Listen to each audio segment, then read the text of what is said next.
The CEO's hand trembled as she lifted the glass.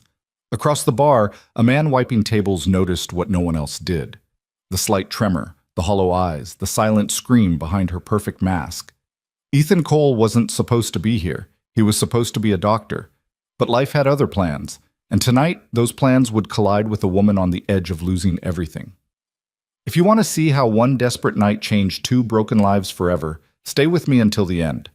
Drop a comment telling me which city you're watching from.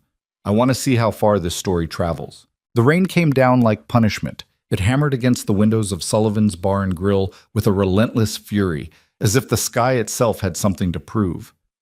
The neon sign outside flickered, a tired, dying heartbeat of red and blue that cast strange shadows across the nearly empty establishment. Thursday nights were usually slow, but tonight felt different. Tonight felt like the kind of night where stories begin. Ethan Cole stood behind the bar, methodically polishing a glass that was already clean. It was a habit he'd picked up in the 3 years since his life had fallen apart. The repetitive motion gave his hands something to do while his mind wandered to places he'd rather not go. The emergency room. The lawsuit. The moment he'd watched his medical career crumble like ash in his fingers. He was 38 years old, and he'd already lived two completely different lives. The first life had been promising. Dr. Ethan Cole, emergency room physician at Boston General, known for his steady hands and even steadier nerves. The kind of doctor nurses requested by name. The kind of doctor who could look death in the face and say, "Not today." That life ended on a Tuesday. The second life was this one. A cramped apartment, a bar that smelled like stale beer and broken dreams, and a 7-year-old daughter who was slowly going deaf while he scraped together every penny he could find. "You're going to wear a hole through that glass, Cole." Ethan looked up. Mickey Sullivan, the bar's owner and the closest thing Ethan had to a friend these days, was watching him from the kitchen doorway. Mickey was 63, built like a retired boxer, and had the kind of face that had seen everything and been surprised by nothing. "Just thinking," Ethan said. "Thinking's dangerous for a man in your position." Mickey walked over and leaned against the bar. "Emma?" The name hit Ethan like it always did, a soft blow to the chest that never quite stopped hurting. "Got a call from the specialist today. She needs surgery within the next 6 months, or the hearing loss becomes permanent." "How much?" $47,000, after insurance. Mickey let out a low whistle. "Jesus." "Yeah." Ethan set down the glass. "I've got about 8,000 saved. Been picking up extra shifts at the cleaning company." "The janitor gig at that tech building?" "Lane Technologies, pays decent. Mostly night work after I finish here." Ethan shrugged. "It's not glamorous, but it's money." "You're running yourself into the ground, kid." "I don't have a choice." Before Mickey could respond, the front door swung open, and a gust of cold, wet air rushed into the bar. Both men turned to look. She stood in the doorway like something out of a noir film, a woman in her early 40s, expensive coat soaked through, dark hair plastered to her face. Even dripping wet and clearly disheveled, there was something commanding about her presence. Something that made you pay attention. Ethan recognized her immediately. Victoria Lane. He'd seen her face 100 times, on the covers of business magazines, on the massive portrait that hung in the lobby of Lane Technologies, on the news segments that praised her as a pioneer in AI-driven medical technology. She was the founder and CEO of one of the most innovative companies in the country, a self-made billionaire who had clawed her way up from nothing. And right now she looked like she was about to shatter. She walked to the bar without looking at either of them, settled onto a stool at the far end, and placed both palms flat on the counter. Her hands were shaking. "Whiskey," she said. Her voice was hoarse. "Whatever you have. Leave the bottle." Ethan exchanged a glance with Mickey, who gave a slight nod and retreated to the kitchen. This was Ethan's territory now. He grabbed a bottle of Jameson and a glass, walked over, and set them in front of her. Up close he could see the cracks in her armor, the redness around her eyes, the slight smudge of mascara on her cheek, the way her jaw was clenched so tight it had to hurt. "Rough night?" he asked, keeping his voice neutral. She didn't look at him, just poured 3 fingers of whiskey and downed it in one swift motion. Then she poured another. "You could say that?" Ethan knew he should walk away, mind his own business. That was the unwritten rule of bartending. You served the drinks, You may be offered a sympathetic ear, but you never pushed. People came to bars to escape, not to be interrogated. But something about the way she was sitting there, so controlled, so contained, even as she was clearly falling apart, made him pause. "I'm not going to pry," he said, "but I've seen a lot of people sit where you're sitting. Whatever it is, the bottom of that bottle isn't where you'll find the answer." For the first time, she looked at him, really looked at him. Her eyes were a striking shade of green, sharp and intelligent, but right now they held something else, something he recognized. Despair. "You don't know what I'm looking for," she said. "Maybe not, but I know that look. It's the look of someone who just watched something they built get torn down." A bitter laugh escaped her lips. "Are you always this observant?" Occupational hazard, used to be a doctor. That got her attention. She tilted her head slightly, studying him with new interest. "Used to be?" "Long story, not as interesting as it sounds." "I doubt that." She took another sip of whiskey, slower this time. "What kind of doctor?" "Emergency room. Trauma, mostly." "And now you're—" "A bartender. And a janitor." He smiled, but there was no humor in it. "Life doesn't always go according to plan." Something shifted in her expression. The wall she'd been holding up seemed to crack just a little. No, it doesn't." They sat in silence for a moment. The rain continued its assault on the windows. Somewhere in the back, Mickey was clanking around in the kitchen, pretending not to listen. "I found out something tonight," Victoria said quietly. She wasn't looking at Ethan anymore. She was staring at the amber liquid in her glass, watching the way the bar lights reflected off its surface. "Something that changes everything." Ethan said nothing. He'd learned long ago that sometimes the best thing you could do was simply be present. Let people find their own way to the words. "I've spent 15 years building something, sacrificed everything, relationships, my health, any chance at a normal life. I told myself it was worth it because what we were creating would help people, save lives." She laughed again, that same bitter sound. "Project Helios. Do you know what that is?" "I've read about it. AI-assisted diagnostics, right? Early detection of diseases that usually go unnoticed until it's too late." "It's more than that. It's my life's work. Everything I've ever cared about distilled into one system." She drained her glass and reached for the bottle again. "And tonight, I discovered that my CFO, a man I've trusted for 8 years, has been secretly negotiating to sell it to our biggest competitor, behind my back."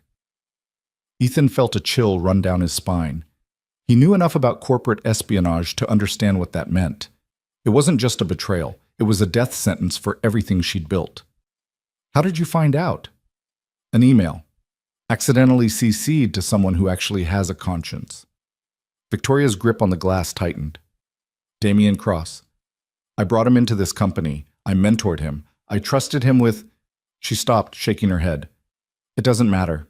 What matters is that by the time the board meeting happens next month, he'll have enough votes to force me out.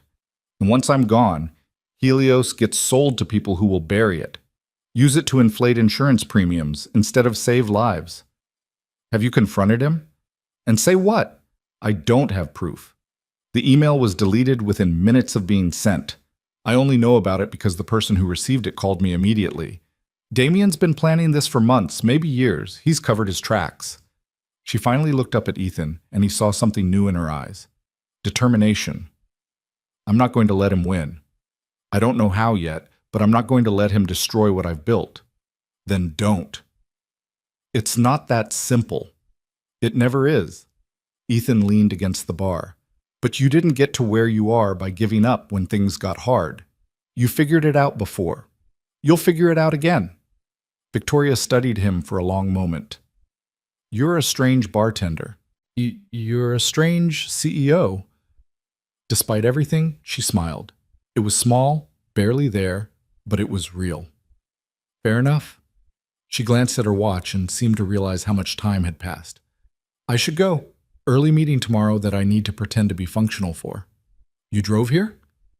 "Took a car service. She pulled out her phone, stared at it for a moment, then let out a frustrated sigh. "App isn't working." "Of course. Cabs don't run much in this weather." Mickey called from the kitchen doorway, apparently having given up any pretense of not listening. Storm's supposed to get worse before it gets better. Victoria rubbed her temples. She was still slightly unsteady. The whiskey had done its work. I'll figure something out. I can drive you. The words were out of Ethan's mouth before he'd fully thought them through. Both Victoria and Mickey looked at him with surprise. I'm off in 20 minutes, he continued. I've got a car. It's nothing fancy, but it'll get you home. Victoria hesitated. Ethan could see the internal debate playing out on her face, the instinct to refuse help warring with practical necessity. I don't even know your name, she said. Ethan. Ethan Cole. Why would you do this? Drive a stranger home in a storm? It was a good question. Ethan wasn't entirely sure of the answer himself. Maybe it was because he recognized something in her, the same exhaustion, the same desperate determination to keep going, even when everything was falling apart. Maybe it was because she reminded him of himself 3 years ago, sitting in a lawyer's office learning that his career was over.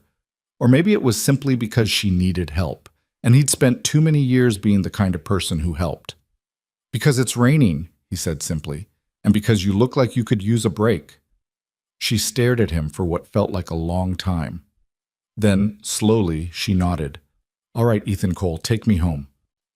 She paused, and when she spoke again, her voice was barely above a whisper. And don't ask why. The drive took 45 minutes. Victoria lived in a penthouse apartment in one of the most exclusive buildings in the city, the kind of place that had doormen in suits and elevators that required keycards. Ethan's 15-year-old Honda Civic looked comically out of place when he pulled up to the entrance. They'd barely spoken during the drive. Victoria had spent most of the time staring out the window at the rain-streaked city lights, lost in thoughts Ethan couldn't begin to imagine. He hadn't pushed. Some silences needed to be respected.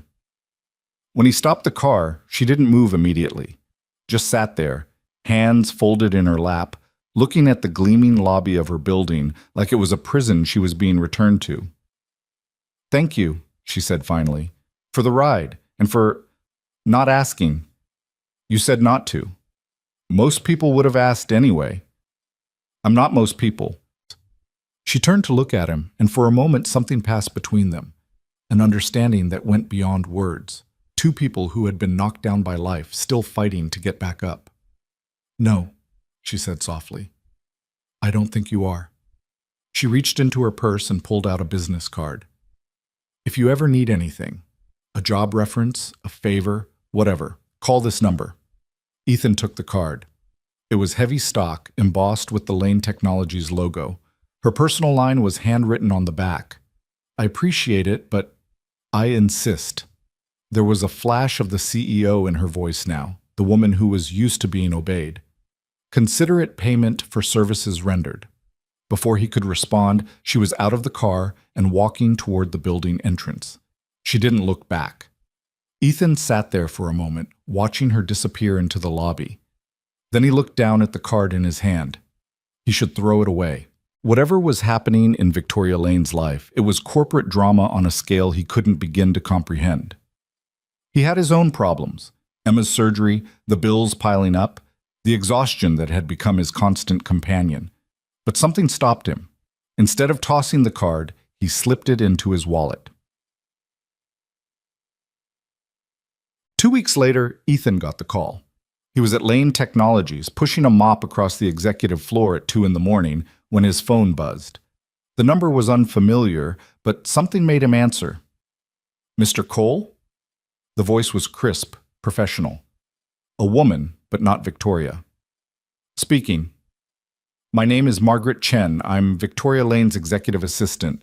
Ms. Lane would like to meet with you tomorrow morning. Are you available at 9 a.m.? Ethan stopped mopping. I'm sorry, meet with me about what?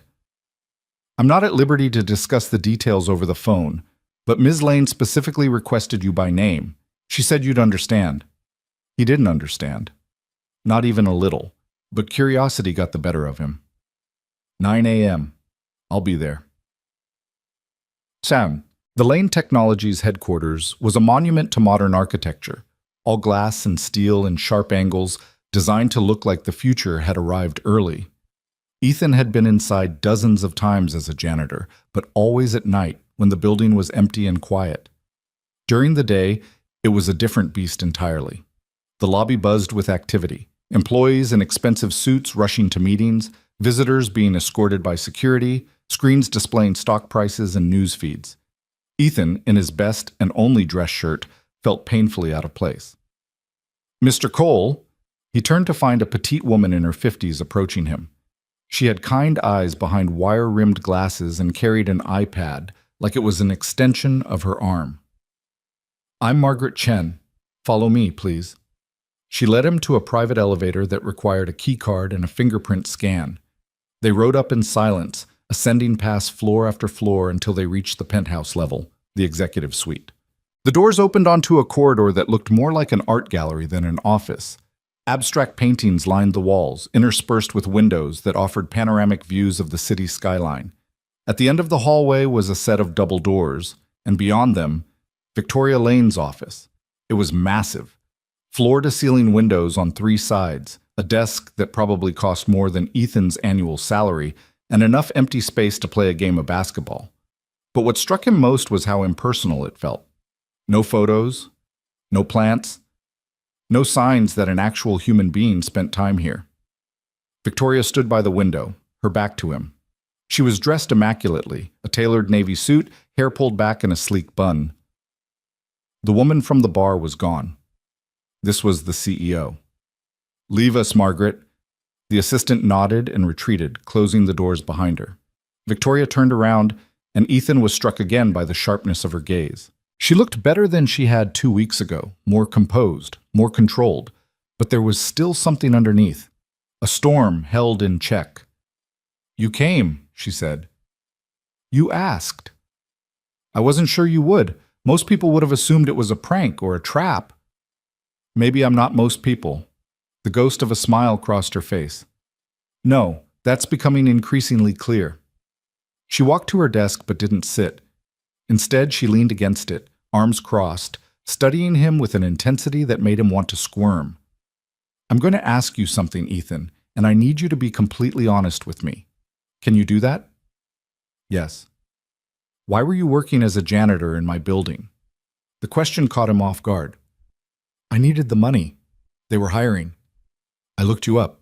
Dr. Ethan Cole, graduate of Johns Hopkins School of Medicine, board-certified emergency physician, 12 years of experience. You performed over 2,000 trauma surgeries. You had one of the highest patient survival rates in the state." She paused.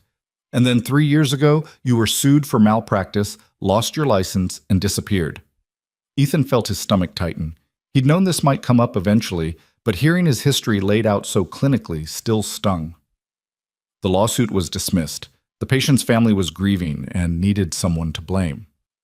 But the damage was done. "Yes. You lost everything." "Not everything." He thought of Emma, of her smile, of the way she still looked at him like he was a hero even though he felt like anything but. "I lost my career. But I didn't lose what mattered most." Victoria was quiet for a moment. Then she nodded, as if he'd passed some kind of test. "I have a daughter," Ethan continued, surprised to find himself volunteering the information. "Emma. She's 7. She has a degenerative condition affecting her hearing, congenital cholesteatoma. If she doesn't get surgery soon..." He stopped, swallowed hard. "That's why I'm working 2 jobs. 3, if you count the bar." "How much do you need?" "That's not why I'm telling you." "I know. How much?" $47,000. After insurance." Victoria didn't blink, didn't hesitate. "Done." "What?" "I'll cover the cost of your daughter's surgery. All of it." Ethan stared at her. "I can't accept that." "Why not?" "Because I don't take charity, and because there's no way you're offering that kind of money without wanting something in return." For the first time, Victoria smiled. Really smiled. It transformed her face, made her look younger, more human. "You're right. I do want something." She pushed off from the desk and walked toward him. "I need a driver." "A driver?" "My previous driver was compromised. I discovered he was reporting my movements to Damien Cross. I can't trust anyone from the agency. I can't trust anyone in my own company. She stopped a few feet away from him. But something tells me I can trust you. Why? You barely know me. Because you didn't ask. That night at the bar, I was falling apart, and you could have pushed, could have pried, could have tried to use what you saw against me. Instead, you just drove me home. No questions. No agenda. She held his gaze. Do you know how rare that is in my world? Ethan was quiet for a long moment, processing what she was offering. A job. Medical care for Emma. A chance to climb out of the hole he'd been slowly drowning in. What exactly would I be doing? Driving me. Being present at meetings. Watching. She paused. I know Damien is planning something. I just don't know what yet. I need someone who can observe, who can notice the things everyone else misses. Someone who isn't blinded by corporate politics or personal ambition. Another pause. Someone who used to save lives for a living. I'm not a detective. No, but you're a doctor. You're trained to look for symptoms, to see patterns, to diagnose problems before they become fatal. She took a step closer. My company is sick, Ethan. Someone is trying to kill it. I need you to help me figure out who and how before it's too late. It was insane. He knew it was insane. He was a bartender, a janitor, a disgraced doctor barely keeping his head above water. He had no business getting involved in corporate espionage or billion-dollar power plays. But then he thought about Emma, about her surgery, about the mounting bills and the sleepless nights, and the crushing weight of feeling like he was failing her every single day. And he thought about Victoria, about the desperation in her eyes that night at the bar, about the way she'd looked at him like he was the first person in years to treat her like a human being instead of a CEO. If I do this, he said slowly, I have conditions. Name them. Emma comes first, always. If she needs me, I'm gone. No questions asked. Agreed. And I won't lie. Not to you, not for you. If I see something wrong, I'll say it, even if you don't want to hear it. That's exactly what I'm counting on. And the money for the surgery? It's a loan, not a gift. I'll pay you back. Victoria tilted her head. Why does that matter? Because I don't want to owe you. I don't want this to be something you can hold over me. If I'm going to help you, it has to be because I choose to, not because I'm bought and paid for. She studied him for a long moment. Then she extended her hand. Deal. Ethan took her hand and shook it. Her grip was firm, confident. The grip of someone who was used to winning. When do I start? Now. She walked back to her desk and pressed a button on her phone. Margaret, please have a car brought around. Mr. Cole will be joining me for the rest of the day. She looked at Ethan, and something flickered in her eyes. Something that might have been hope. Welcome to Lane Technologies, Ethan. Try to keep up. The first week was a blur. Ethan quickly learned that being Victoria Lane's driver meant being her shadow. He drove her to meetings. He waited outside boardrooms. He sat in the car during her 3 a.m. phone calls. He watched as she moved through her world like a general surveying a battlefield, always alert, always calculating, always alone. He also learned that Victoria Lane was not an easy woman to work for. She was demanding, precise, expected perfection, and had little patience for anything less. She could reduce a room full of executives to nervous silence with a single look, and she had a way of asking questions that made you feel like she already knew all your secrets. But underneath all that, underneath the armor and the intensity and the relentless drive, Ethan began to see glimpses of something else.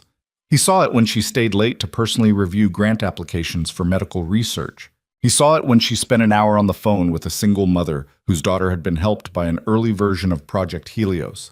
He saw it in the way she talked about the technology, not as a product or a profit center, but as a mission, a calling. Victoria Lane was many things. Cold wasn't one of them. She'd just built walls so high that most people couldn't see over them. Ethan could. He started noticing things, little things that others might have dismissed. The way Victoria's assistant, Margaret, tensed up whenever Damien Cross entered the room. The late-night meetings that weren't on any official calendar. The subtle pattern of emails being deleted shortly after they were sent. And he noticed Damien. Damien Cross was everything Victoria was not. Charming, smooth, effortlessly likable. He had the kind of smile that made people want to trust him, and he used it liberally. The other executives adored him. The board respected him. Even the janitors and security guards spoke well of him. But something about him made Ethan's skin crawl. It was in the eyes, he decided. Damien's eyes never matched his smile. When he laughed, his eyes stayed flat, calculating. When he offered sympathy, his eyes were already looking for an advantage. He was a man wearing a mask, and Ethan, who had spent years reading patients' faces for signs of hidden distress, could see it clearly. "You're staring," Ethan blinked. They were in the car, stopped at a red light, and Victoria was watching him in the rearview mirror. "Sorry, thinking." "About what?" "Damien Cross. I was watching him in that meeting, the way he interacted with the department heads." Victoria's expression sharpened. "And?" "He's grooming them, building loyalty. Half the room was looking to him for cues before they responded to you." Ethan paused. "He's not just planning a takeover. He's already started one." Victoria was silent for a long moment. Then she leaned back in her seat and closed her eyes. "I know.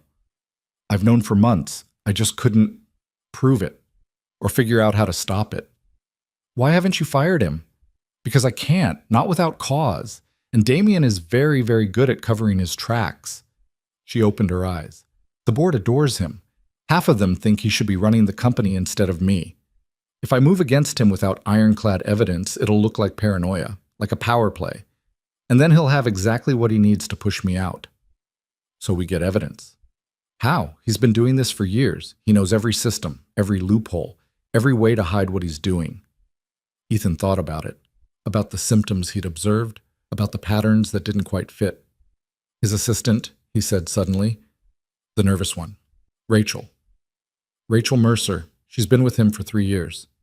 She's scared of him. I've seen the way she flinches when he raises his voice. The way she avoids being alone with him." Ethan met Victoria's eyes in the mirror. People who are scared are also people who know things they might be willing to share if they felt safe. Victoria was quiet for a moment. Then slowly she smiled. "You really aren't like most people, are you?" "I'm just paying attention." "That's exactly what I needed." She leaned forward. "Find out what Rachel knows. Carefully. If Damien suspects we're onto him, he'll accelerate his timeline and we'll lose everything." Ethan nodded. "I'll be careful." "And Ethan?" He looked at her. "Thank you for seeing what others don't." He didn't know how to respond to that, so he just nodded and turned his attention back to the road. Behind him, Victoria Lane stared out the window at the city lights and allowed herself, for the first time in months, to hope. The breakthrough came on a Thursday.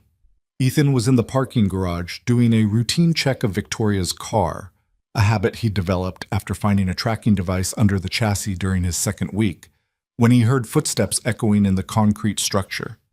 He looked up to see Rachel Mercer hurrying toward her car. She was clutching her purse like a lifeline, her eyes red-rimmed, her movements jerky and rushed. "Rachel!"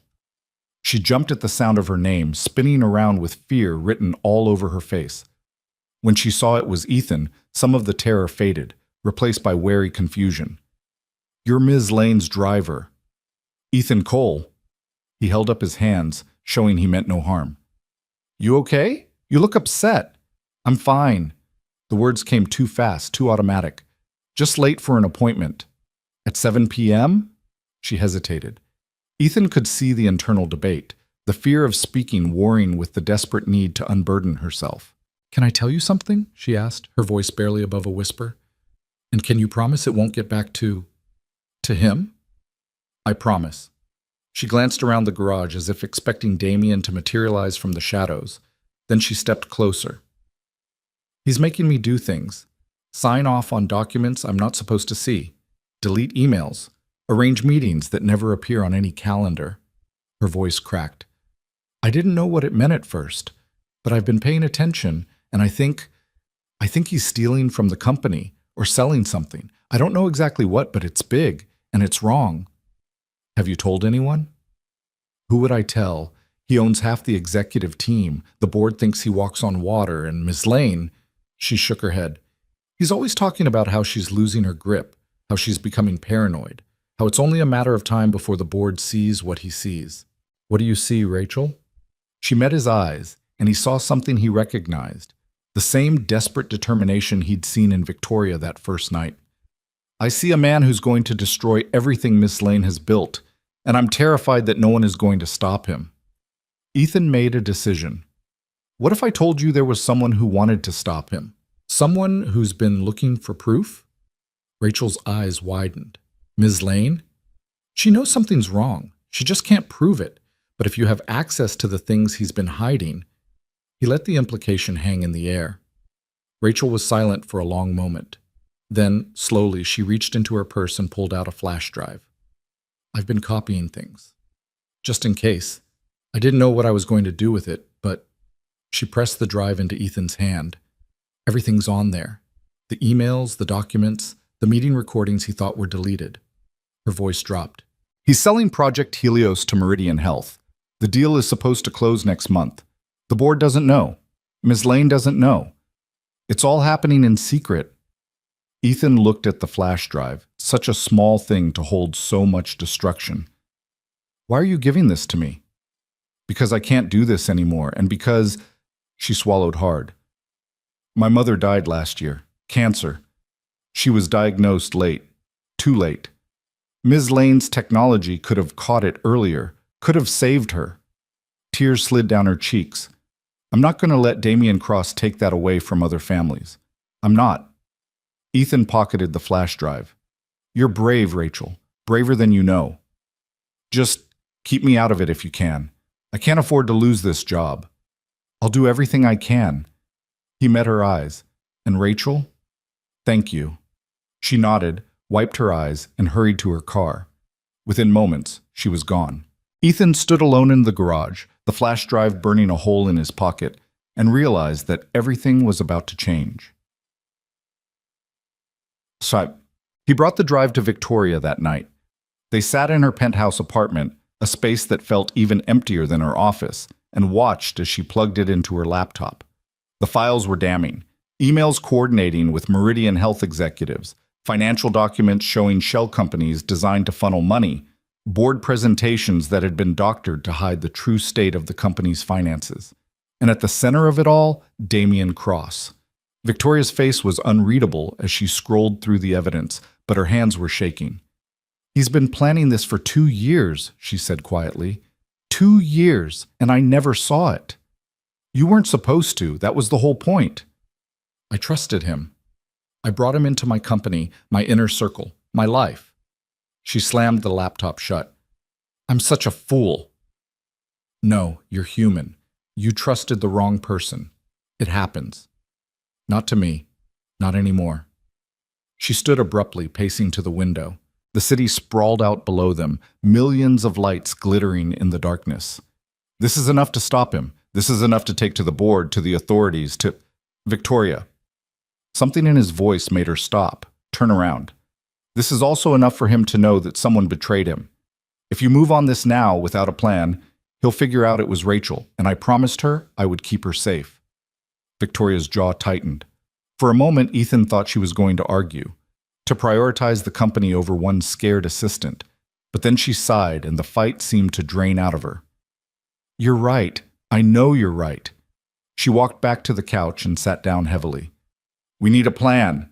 A way to expose him without destroying everyone in the crossfire. We'll figure it out. Will we? She looked at him, and for the first time he saw the vulnerability she worked so hard to hide. I've spent my entire life building things. I don't know how to fight wars. Then learn. You're Victoria Lane. You don't know how to give up. Something flickered in her eyes. Something warm. Something grateful. How do you do that? Do what? Make me believe that everything might actually be okay. Ethan didn't have an answer, so he just sat there beside her as the night stretched on and the city lights continued to glitter below. They would figure it out. They had to. Because somewhere across town, a 7-year-old girl was sleeping, unaware that her father was caught up in something bigger than either of them had ever imagined. And Emma. Emma was worth fighting for. They all were. The rain had finally stopped. Outside Victoria's window, the first hints of dawn were beginning to paint the sky. Ethan had lost track of how long they'd been talking, planning, strategizing, mapping out the battlefield ahead. His phone buzzed, a text from the babysitter he'd hired for the night. Emma had a good night, still sleeping. She asked about you before bed.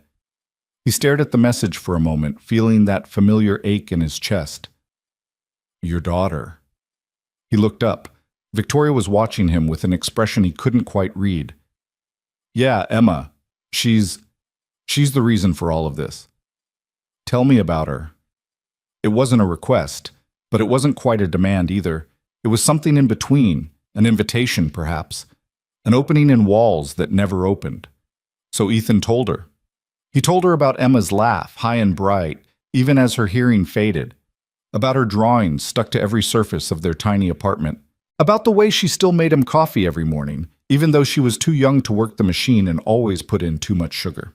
He told her about the diagnosis, the surgery, the countdown that hung over everything like a guillotine. And when he was done, Victoria was quiet for a long time. She sounds remarkable, she said finally. She is. You're a good father, Ethan. I'm trying to be. No. Victoria leaned forward, her gaze intense. You are. Whatever else you've lost, whatever else the world has taken from you, you're a good father. Don't ever doubt that. Ethan felt something loosen in his chest, something he hadn't realized he'd been carrying. Thank you, he said. That means more than you know. Victoria nodded, then, almost hesitantly, she asked, Would you like to bring her by sometime, Emma? I'd like to meet her. It was such a small thing, such a simple invitation, but it felt like something much bigger. I'd like that, Ethan said. She'd like that too. Victoria smiled. It was soft, uncertain, nothing like the razor-sharp confidence she showed the rest of the world. But it was real. Then it's a date, she said. And as the sun rose over the city, casting golden light through the windows, Ethan realized something. He wasn't just fighting for Emma anymore. He was fighting for Victoria too. And maybe, just maybe, he was finally fighting for himself. 3 weeks into his new life, Ethan Cole had learned that Victoria Lane existed on exactly 4 hours of sleep, 12 cups of black coffee, and a determination that bordered on supernatural.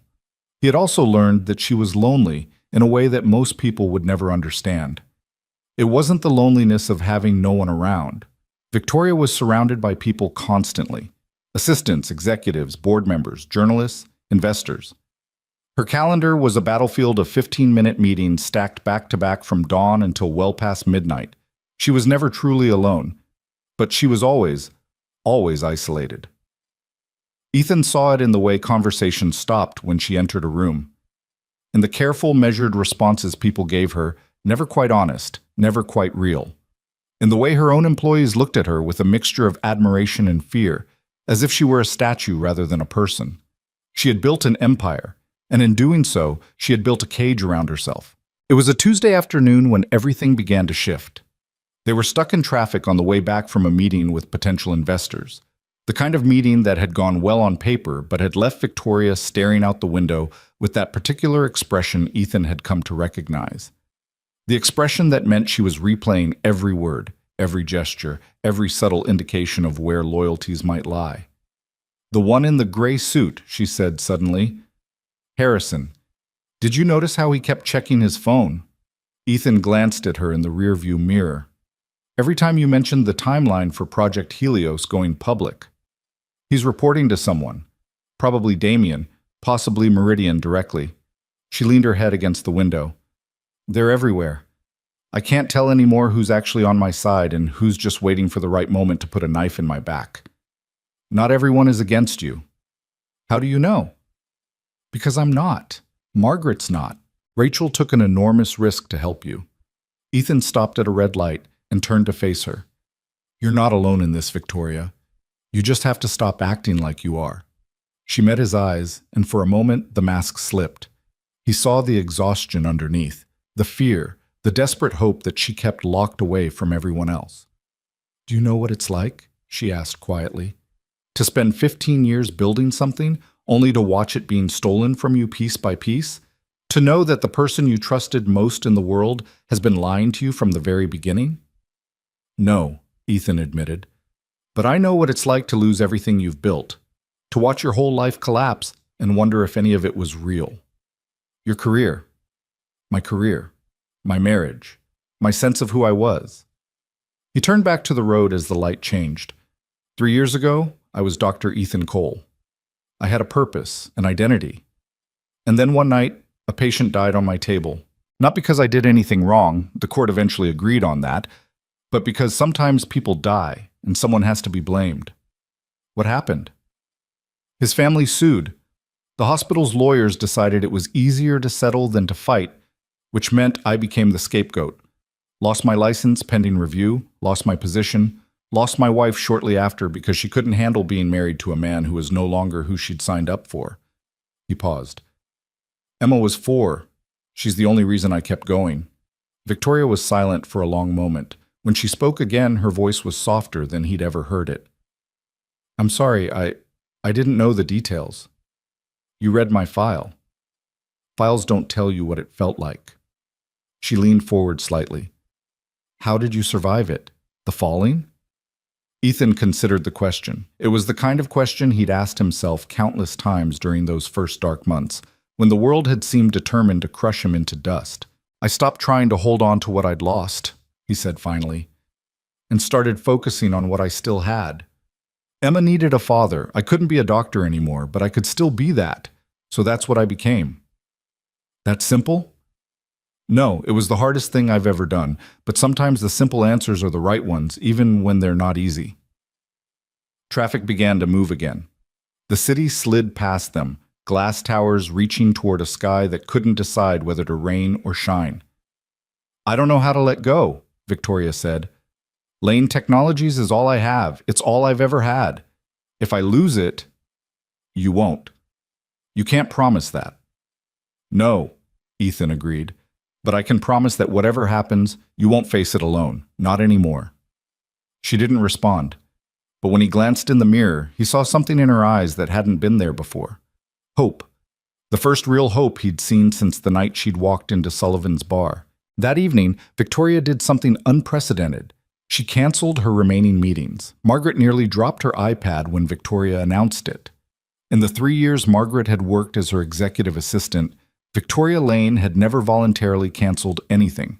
She had conducted conference calls from hospital beds, taken investor meetings while running a fever of 103, and once famously closed a major acquisition while her appendix was actively trying to kill her. But today, she simply walked past Margaret's desk, said, "Clear my schedule for the rest of the evening," and kept walking. "Ms. Lane," Margaret hurried after her. "Is everything all right? Should I be concerned about—" "Everything is fine, Margaret. I'm just—" Victoria paused, as if searching for the right word. "Taking your advice." "My advice?" "You've been telling me for years that I need to take breaks. Apparently, you were right." She glanced back with the ghost of a smile. "Don't let it go to your head." Margaret watched her go, utterly bewildered. Then she turned to Ethan, who was standing nearby reviewing the next day's schedule. "What did you do to her?" she asked. "I have no idea what you mean." "She canceled meetings, Ethan. Voluntarily. In the 15 years I've known her, she's never once—" Margaret stopped, studying him with new interest. "You're good for her. Whatever you're doing, keep doing it. I'm just driving her around." "No." Margaret shook her head. "You're doing a lot more than that. You're making her remember she's human." Before Ethan could respond, Victoria reappeared in the doorway. She had changed from her business attire into something more casual, dark jeans, a simple white blouse, and she looked almost like a different person, softer, younger. "Ethan, do you have plans tonight?" "I was going to pick up Emma from Mrs. Patterson's and make dinner." "Would you mind if I joined you?" The question hung in the air. Margaret's eyebrows climbed toward her hairline. Ethan felt something shift in his chest. "I'd like that. Emma would too." "Good." Victoria grabbed her coat. "Then let's go meet your daughter." The drive to Mrs. Patterson's apartment took 20 minutes. Victoria spent most of it unusually quiet, her fingers drumming nervously against her knee. "You're anxious," Ethan observed. "I'm fine." You've checked your phone 12 times in the last 5 minutes, and you haven't looked at a single message. Victoria let out a breath that was almost a laugh. Is this what you do? Notice everything? Occupational hazard, both of my former occupations, actually. I'm not anxious, I'm just... She trailed off, seeming to search for the right word. I'm not good with children. I never have been. I don't know how to talk to them, how to relate to them. The few times I've been around friends' kids, I felt like I was interviewing them for a job position. Emma's 7. She doesn't want to be interviewed, she just wants to be seen. What does that mean? It means she spent her whole life being treated differently because of her hearing. Doctors examine her like she's a puzzle to be solved. Teachers speak slowly and loudly like she's fragile. Other kids either avoid her or treat her like a curiosity. Ethan pulled into the parking lot of Mrs. Patterson's building.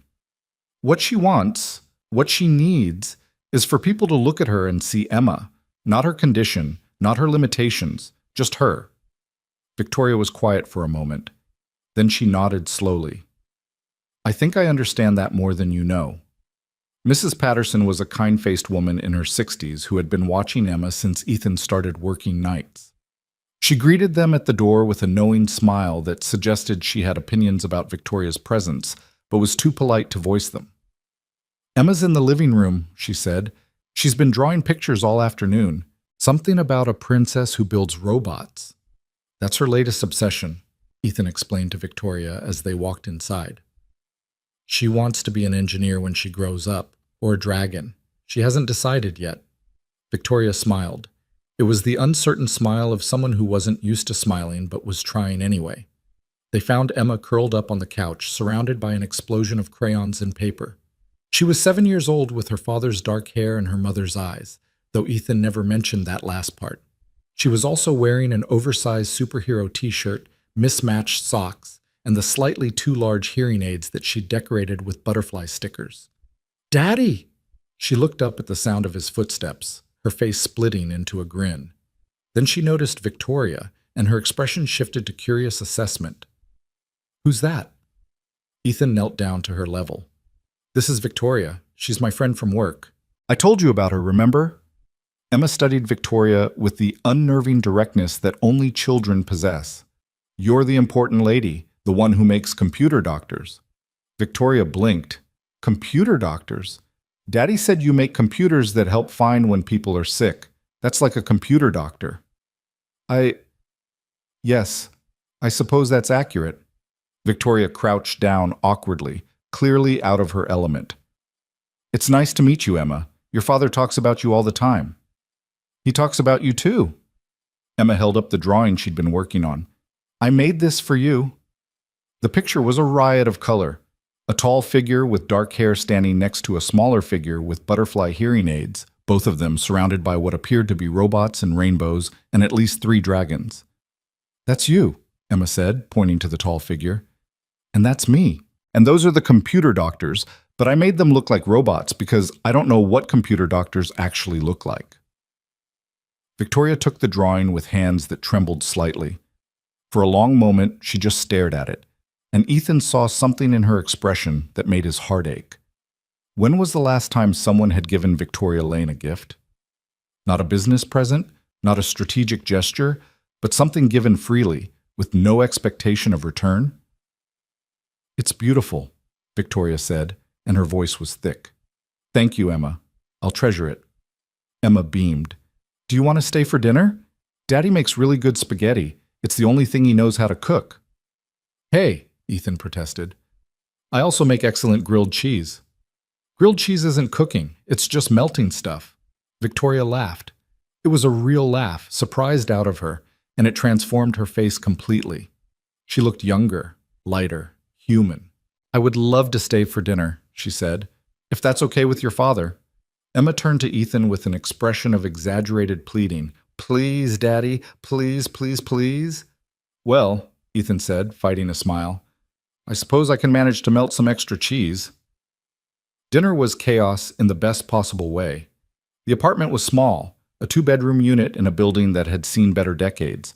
But Emma filled it with her energy, chattering away about school and her drawings, and the deaf superhero she'd invented called Captain Soundwave, who could see sound waves and turn them into weapons.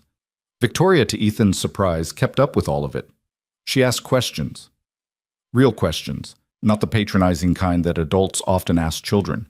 She wanted to know about Captain Soundwave's origin story, about the technical specifications of Emma's robot designs, about which dragon from her drawings would win in a fight, and why.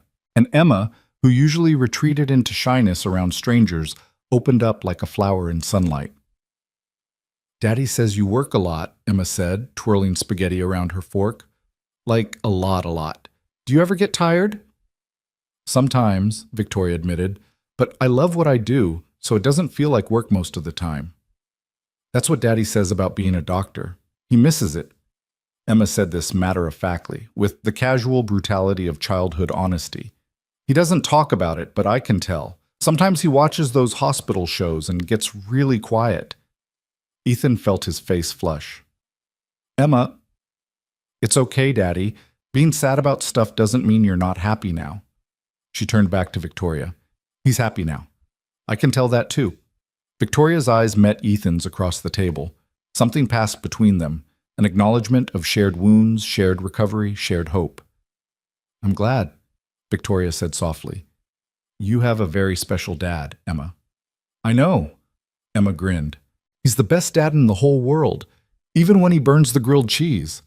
After dinner, Victoria helped with the dishes while Emma worked on a new drawing at the kitchen table. It was such a domestic scene, so utterly normal, that Ethan had to keep reminding himself that the woman drying plates beside him was worth several $billion and ran one of the most innovative companies in the country. "She's remarkable," Victoria said quietly, watching Emma work. "You've done an incredible job with her."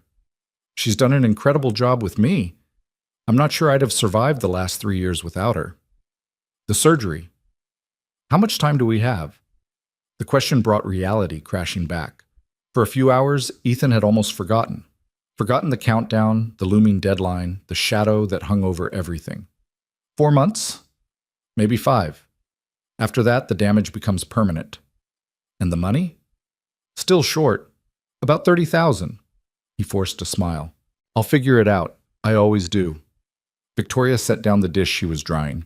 When she spoke, her voice was quiet but firm. "I told you I would cover the surgery.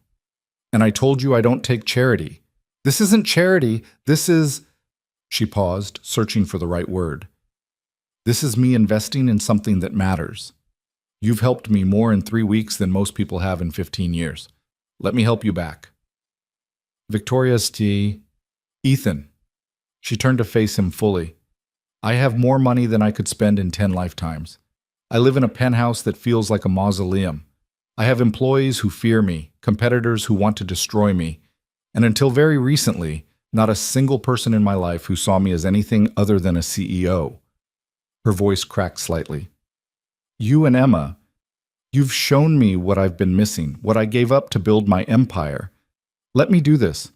Not because I pity you or because I feel obligated, but because it matters to me. Because she matters to me." She gestured towards Emma, who was now so absorbed in her drawing that she was oblivious to the adult conversation happening 3 feet away. "I don't know how to be part of a family," Victoria continued. "I've never had one, not really. But if you'll let me, I'd like to try. I'd like to be someone in her life. In your life." She swallowed hard. "Please." It was the please that got him. Victoria Lane didn't say please. She commanded, she demanded, she expected. But right now, standing in his cramped kitchen with dish soap suds on her designer blouse, she was just a woman asking for something she desperately needed. Connection. "Okay," Ethan said. "But the money is still a loan." "Of course. And I'm not doing this because of the surgery. I'm doing this because..." He glanced at Emma, then back at Victoria. "Because she asked if you were staying, and I realized I wanted you to say yes." Victoria's eyes glistened. She blinked rapidly, fighting back tears that she clearly wasn't used to showing. "I'd like to say yes," she whispered. "If you'll let me." Before Ethan could respond, Emma looked up from her drawing. "Are you going to kiss now? Because that's what happens in the movies when people look at each other like that." Ethan choked on air. Victoria turned an impressive shade of red. "We're not I mean, we weren't, Ethan stammered. It's okay if you do. Emma shrugged with the casual indifference of a 7-year-old who had already moved on to more important matters. I drew another picture. This one has a castle. Do you want to see? Victoria seized the change of subject like a lifeline. I would love to see.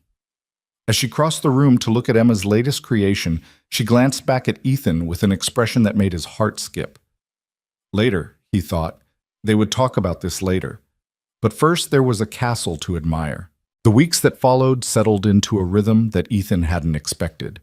His job as Victoria's driver expanded organically, becoming something harder to define. He was her driver, yes, but also her confidant, her strategist, her eyes and ears in rooms she couldn't access. He sat in on meetings as an invisible presence, noting the subtle tells that others missed. He compiled observations into reports that Victoria studied like battle plans, and increasingly, he was something else entirely. He was her friend. Their dinners with Emma became a regular occurrence, every Thursday and Sunday, unless an emergency demanded Victoria's attention. Mrs. Patterson started keeping extra groceries on hand, joking that she should start charging rent for how often the important lady came to visit. Emma, for her part, had decided that Victoria was the most fascinating person she had ever met. She knows everything, Emma declared one evening. I asked her how computers think, and she explained it for like an hour, and now I understand. She should be a teacher. She has a company to run, Ethan pointed out. She could do both. She's really smart. And Victoria, who had spent her entire adult life being admired from a distance and feared up close, blossomed under Emma's unconditional acceptance. She brought gifts, books about engineering, a child's microscope, art supplies that cost more than Ethan's weekly groceries. When Ethan protested that she was spoiling his daughter, Victoria simply replied, I have no one else to spoil. Let me have this. It wasn't just the gifts, though. It was the attention. Victoria listened to Emma's stories with genuine interest, asked questions that encouraged her to think deeper, celebrated her small achievements as if they were major accomplishments. She was awkward at first, uncertain how to navigate the terrain of childhood, but she learned quickly, as she did everything. And Emma's hearing aids got new stickers every week. Butterflies gave way to stars, then robots, then a combination of all three. Victoria helped her apply them, their heads bent together in concentration while Ethan watched from the kitchen doorway, his heart so full it hurt. But the shadow of Damien Cross remained. The evidence Rachel had provided was damning, but Victoria knew she couldn't use it directly without exposing her source. They needed more. They needed proof that would stand up in court, that would convince the board, that would be undeniable. So they watched, and waited, and planned. Ethan became skilled at eavesdropping, lingering in hallways during executive conversations, positioning himself at strategic angles during meetings. He noticed things that security cameras missed, the nervousness of certain board members, the late-night visitors to Damien's office, the encrypted phones that appeared and disappeared. He also noticed something else. Damien had started watching him. It was subtle at first, a lingering glance, a casual question about Ethan's background, an unexpected interest in his schedule. But over time, it became more pointed. Your driver, Damien said to Victoria one afternoon, as Ethan stood waiting by the elevator. Ethan Cole, isn't it? Interesting background, medical degree, malpractice suit, fell quite far from grace. Victoria's expression didn't flicker. Is there a point to this observation? Just curious why you'd hire someone with such a complicated history. Most CEOs prefer drivers without drama. I prefer drivers who show up on time and don't ask unnecessary questions. Ethan does both. Damien smiled. It was the smile Ethan had come to recognize, the one that never reached his eyes. Of course, I'm sure he's perfectly harmless. Later in the car, Victoria's composure cracked. He suspects something. He suspects everything, Ethan replied. It's how men like him operate. The question is what he's going to do about it. He'll dig. He'll find connections. He'll try to figure out why I hired you and what you might know. Victoria rubbed her temples. Maybe this was a mistake. Maybe I should have kept my distance from you, from Emma. Victoria. Ethan stopped at a red light and turned to face her. Listen to me. Whatever happens, I don't regret any of this. Not the job, not the investigation, not... He paused. Not any of it. She met his eyes. Neither do I. That's what scares me. I've spent my whole life keeping people at arm's length because it was safer. And now there are people I care about. People who could be used against me. Is that what Damien would do? Damien would burn down an orphanage if it gave him a strategic advantage. Victoria's voice was bitter. He has no conscience, no limits. If he figures out how much Emma means to me, how much you both mean to me, he'll use it. Then we take him down before he gets the chance. Victoria was quiet for a long moment. When she spoke again, her voice was barely above a whisper. I'm afraid, Ethan. I built my entire identity around being fearless, being untouchable. But right now, I'm terrified. Because I finally have something I can't afford to lose. Ethan reached back and took her hand. It was a small gesture, simple, human, but he felt her fingers tighten around his like a lifeline. You won't lose us, he said. I promise. It was a promise he meant with every fiber of his being, but even as he said it, he knew that Damien Cross was circling closer, and the storm was coming. The call came at 2 a.m. Ethan was in that twilight space between sleep and waking, his body exhausted from a 16-hour day, but his mind still churning through scenarios and strategies. When his phone buzzed on the nightstand, he answered without checking the caller ID. Hello? Ethan Cole? The voice was unfamiliar. Male, professional, clipped. Who is this? My name is Detective Marcus Webb, Boston Police Department. I'm calling about your daughter. The words hit him like a physical blow. He was fully awake in an instant, heart hammering against his ribs. Emma? What happened? Is she okay? She's fine, Mr. Cole. There's no emergency. But we received an anonymous tip that we were obligated to investigate. Concerns about the living conditions in your home, your ability to provide adequate care, your daughter's medical needs not being met. Ethan felt the blood drain from his face. That's ridiculous. There's nothing wrong with my home. Emma is well cared for. Her medical needs... I understand, sir. As I said, we're obligated to investigate all tips. A social worker will be contacting you within the next 48 hours to schedule a home visit. I'd recommend having all relevant documentation ready. Medical records, school reports, anything that demonstrates appropriate care. After the detective hung up, Ethan sat in the darkness for a long time, his phone still pressed to his ear. An anonymous tip. He knew exactly who had made that call. The next morning, Victoria arrived at his apartment before dawn. Ethan had called her immediately after hanging up with the detective, and she'd insisted on coming over despite his protests that it could wait. Now she stood in his kitchen, her face pale with fury, while Ethan made coffee and tried to control the shaking of his hands. He's escalating, Victoria said. The investigation found nothing actionable, but Damien doesn't need actionable. He just needs to create chaos, to make you vulnerable, to show you that he can reach into your life whenever he wants. He's threatening my daughter. Ethan's voice was flat, controlled, but underneath it was a rage that frightened him with its intensity. He's using CPS as a weapon against a 7-year-old. I know. And we're going to stop him. How? We've been watching him for weeks and we still don't have enough to move against him. Meanwhile, he's already launched his first strike. Victoria was quiet for a moment. Then she walked over to where Ethan was standing and placed her hands on his shoulders, forcing him to look at her. Listen to me, she said. I will not let anything happen to Emma. I will use every resource I have, call in every favor I'm owed, burn down my own company if I have to. That little girl is... Her voice caught. She matters to me. You both matter to me, and I will not let Damien Cross take that away. Victoria, I know you want to handle this yourself. I know you've spent 3 years proving that you don't need anyone's help. But this isn't weakness. Letting someone fight beside you isn't surrender. She held his gaze. Let me help, please. The word again, please. From a woman who never asked for anything. Ethan felt something crack inside him. The wall he'd built after his divorce, after losing his career, after learning that the world would take everything you loved if you let it. That wall crumbled just a little. Okay, he said. Okay. Victoria nodded. Some of the tension left her shoulders. First, we deal with CPS. I have lawyers who specialize in these situations. They'll make sure the investigation goes nowhere. She began pacing, her mind clearly shifting into strategic mode. Second, we accelerate our timeline.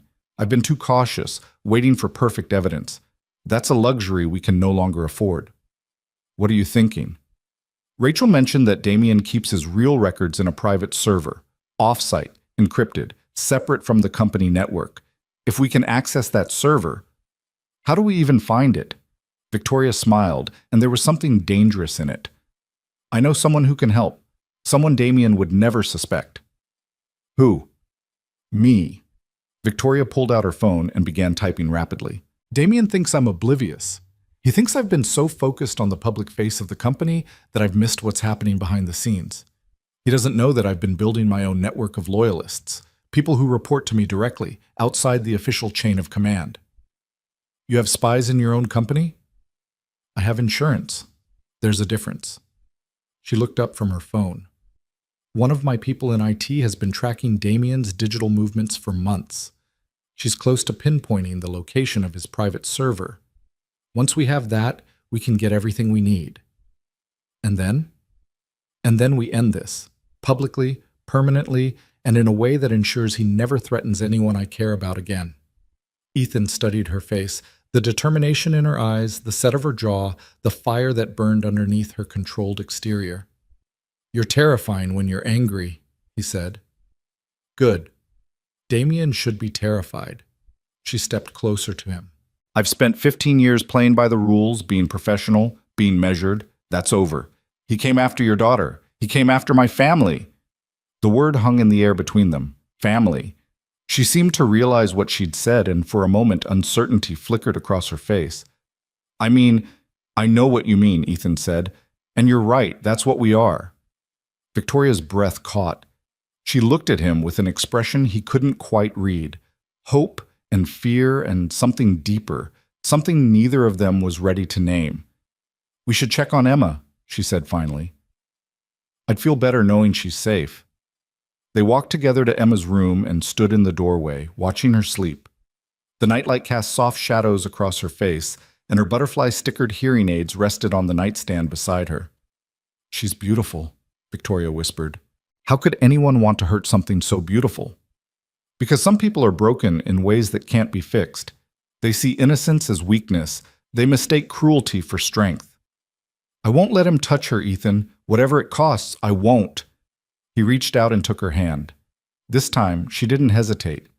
Her fingers intertwined with his like they belonged there. They stood like that for a long time, watching over the sleeping child who had somehow, without trying, brought two broken people together. Whatever came next, they would face it together, as family. The social worker came 3 days later.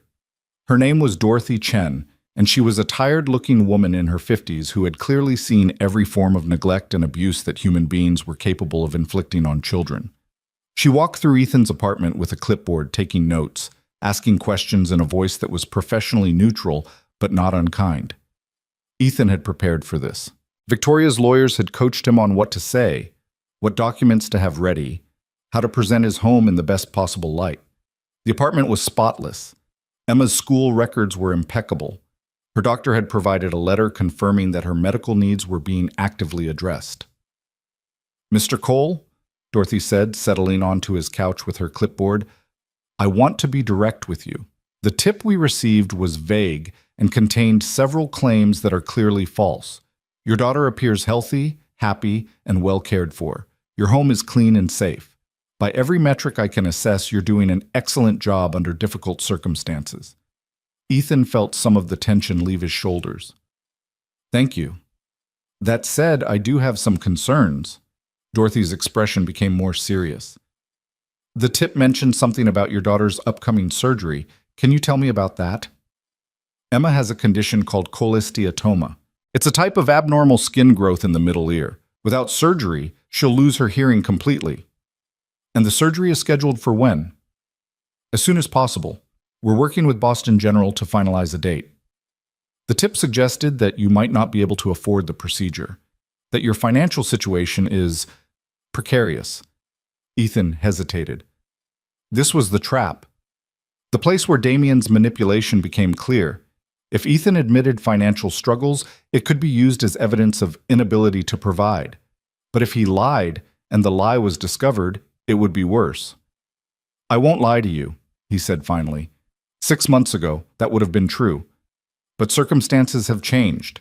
I have a new position with a steady income, and the surgery costs have been addressed through personal loans and assistance from my employer. Dorothy made a note on her clipboard. "Your employer? That would be Victoria Lane?" Ethan's jaw tightened. "Yes. Ms. Lane is quite wealthy, I understand." "I'm not sure what you're implying." "I'm not implying anything, Mr. Cole. I'm just noting that your relationship with Ms. Lane seems to extend beyond the professional." Dorothy looked up from her clipboard. "There's nothing wrong with that. In fact, it's probably beneficial for Emma to have additional support figures in her life. I'm just trying to understand the full picture." "The full picture is that I met Victoria when I was at my lowest point. She offered me a job when no one else would. And over time, we became friends. She's been incredibly kind to my daughter." Ethan held Dorothy's gaze. "Whatever else you've been told, that's the truth." Dorothy studied him for a long moment. Then she closed her clipboard and stood up. "Mr. Cole, I've been doing this job for 23 years. I've seen real neglect, real abuse, children living in situations that would break your heart." She glanced around the apartment, at Emma's drawings on the refrigerator, the photos on the bookshelf, the carefully maintained space of a single father doing his best. "This isn't that. Not even close." "So what happens now?" "I file my report. Based on what I've observed, I'll be recommending that the case be closed with no further action." She picked up her bag. "Whoever made that tip, they weren't doing it out of concern for your daughter. They were doing it to hurt you." "I know." "People like that," Dorothy shook her head. "They usually don't stop with one attempt. Be careful, Mr. Cole, and document everything. If there are future incidents, you'll want a paper trail." After she left, Ethan sat on his couch and let his head fall into his hands. The relief was overwhelming, but underneath it was something else. Damien's first strike had failed. That meant a second strike was coming. The server location came through a week later. Victoria's IT contact had traced Damien's private network to a data center in a nondescript building in Cambridge, a place that processed thousands of legitimate business accounts and was therefore virtually invisible. The server was protected by multiple layers of encryption, but Rachel had provided passwords that she'd copied during her years as Damien's assistant. The plan was simple: access the server, download everything, and compile it into a package that would be undeniable. The execution was anything but. "I should be the one to do it," Victoria said. They were in her penthouse, maps and diagrams spread across her dining table like a military operation. "If anyone is caught accessing that server, it should be me. I'm the CEO. I have at least plausible authority to investigate potential corporate malfeasance. And if Damien has people watching the facility, if he's anticipated this, then I'll deal with it." Ethan shook his head. "Victoria, you're the most recognizable face in this company. The moment you set foot in that building, everyone will know." "Then what do you suggest?" "I go. I'm a nobody, a driver. No one looks twice at the hired help." "Absolutely not. If something goes wrong, then it goes wrong for me, not for you." Ethan leaned forward. "Think about it strategically. If I'm caught, Damien can't prove anything. I'm just a disgruntled employee acting on my own. If you're caught, he has exactly what he needs to accelerate the board takeover." Victoria was silent for a long moment. He could see the conflict in her eyes, the desire to protect him warring with the logic of his argument. "I don't like it," she said finally. "You don't have to like it. You just have to let me do it." "What about Emma? If something happens to you, nothing is going to happen." Ethan reached across the table and took her hand. "I spent 12 years making split-second decisions in emergency rooms. I've held people's lives in my hands. I know how to handle pressure. This isn't a hospital. No, it's more important than that." He squeezed her hand. "This is about protecting our family. You, me, Emma. I won't let Damien take that away." Victoria looked at him for a long moment. Then, slowly, she nodded. "Okay," she said. "We do this your way. But I'm going to have backup in place. Security I trust, lawyers on standby, Everything we need if things go sideways. I wouldn't expect anything less. And Ethan? She held his gaze. Come back to me. Promise me. I promise. He meant it. God, he meant it. But he also knew that promises didn't always survive contact with reality. The data center was exactly as nondescript as Victoria's contact had described. A beige building in an office park, surrounded by insurance companies and accounting firms. Ethan arrived at 11 p.m., dressed in the uniform of a maintenance worker and carrying a toolbox that contained a laptop and several data storage drives. His cover story was simple. He was there to perform routine HVAC maintenance on behalf of the building management company. The credentials Victoria's team had forged were flawless. The security guard at the front desk barely looked up from his phone. Sign in, 3rd floor. Ethan signed a fake name and took the elevator up. His heart was pounding, but his hands were steady.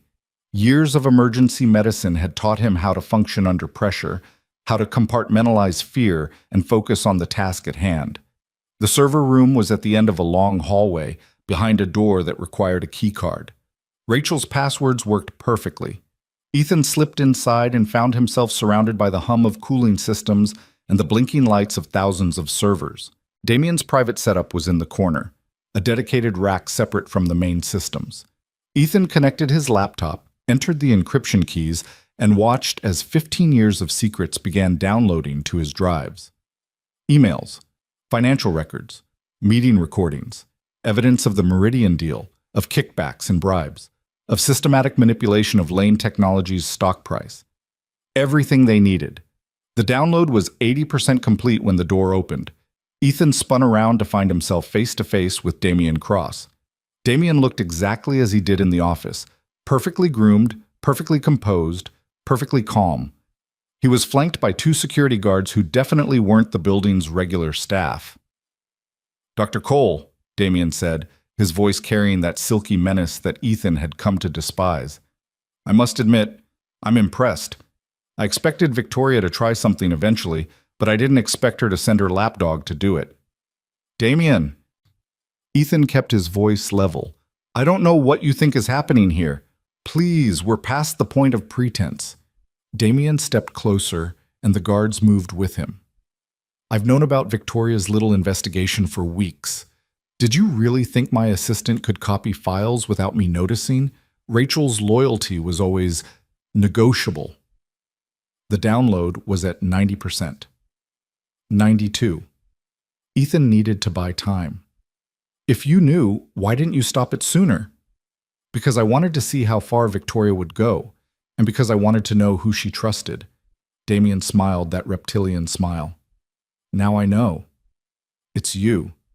The washed-up doctor, the single father, the man who has absolutely nothing to lose except, of course, his daughter.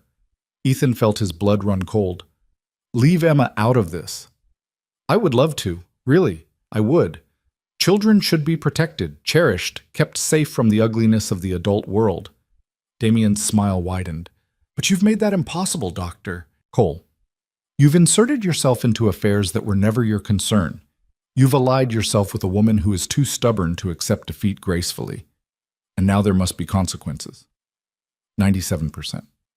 What do you want? What I've always wanted. Control of Lane Technologies and everything it represents. Victoria can resign gracefully with a generous severance package and the illusion that it was her choice. Or she can fight and watch everything she loves be destroyed. Damien stepped even closer, close enough that Ethan could smell his cologne. Starting with that precious little girl who has already lost so much. Something snapped inside Ethan. He moved without thinking, 12 years of ER instincts taking over. His fist connected with Damien's jaw in a satisfying crack that sent the CFO stumbling backward. Before the guards could react, Ethan grabbed his laptop and the now completed download and ran. The next few minutes were chaos, alarms blaring, footsteps pounding, shouted orders echoing through concrete hallways. Ethan ran on pure adrenaline, taking corners he'd memorized from the building plans, heading for an emergency exit that led to a maintenance corridor. He burst through the door and found himself in a parking lot. A car was waiting. Victoria's backup plan. A nondescript sedan with a driver who asked no questions. Drive, Ethan gasped, throwing himself into the back seat. Now! They were 3 blocks away before Ethan allowed himself to breathe. He looked down at the laptop in his hands, at the drives that held everything they needed to destroy Damien Cross. His phone buzzed. A text from an unknown number. This isn't over. Enjoy your victory while you can. When I'm finished, you'll wish you'd never heard the name Victoria Lane. Ethan stared at the message for a long moment. Then he deleted it and called Victoria. I got it, he said. Everything, but Damien knows. Are you safe? For now? But he made threats. About Emma. There was a long pause. When Victoria spoke again, her voice was ice. Then we end this. Tonight. Whatever it takes. Victoria, he threatened our daughter, Ethan. There is no tomorrow. There is no measured response. There is only war. Ethan closed his eyes. He thought about Emma sleeping in her bed, surrounded by her drawings and her dreams. He thought about the butterfly stickers on her hearing aids. He thought about the future they were fighting for. Then let's go to war, he said. And in the darkness of the sedan, racing through the city streets toward a showdown that would change everything, Ethan Cole finally understood something. He wasn't just fighting for his daughter anymore. He wasn't just fighting for Victoria. He was fighting for the first time in 3 years, for a life worth living. And he would not lose. Not this time. Not ever again. The war room was Victoria's private conference room on the 47th floor of Lane Technologies, a space that few employees even knew existed, accessible only through a hidden door in her office.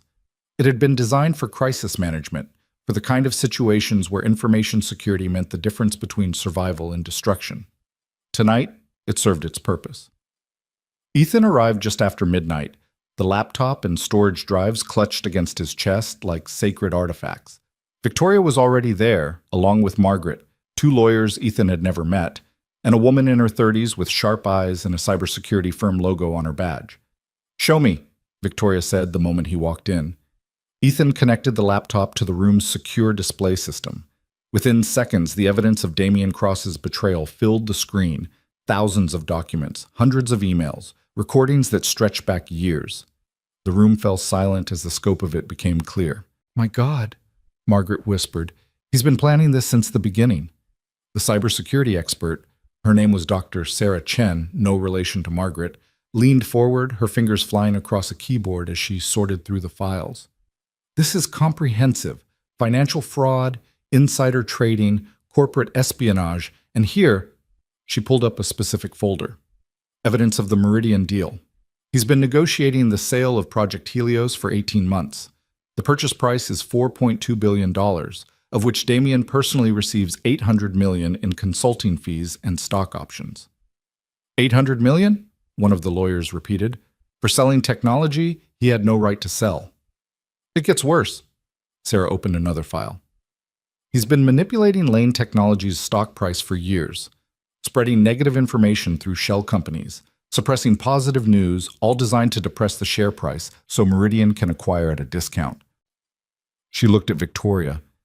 He's not just stealing from you. He's stealing from every shareholder in the company. Victoria's face was unreadable.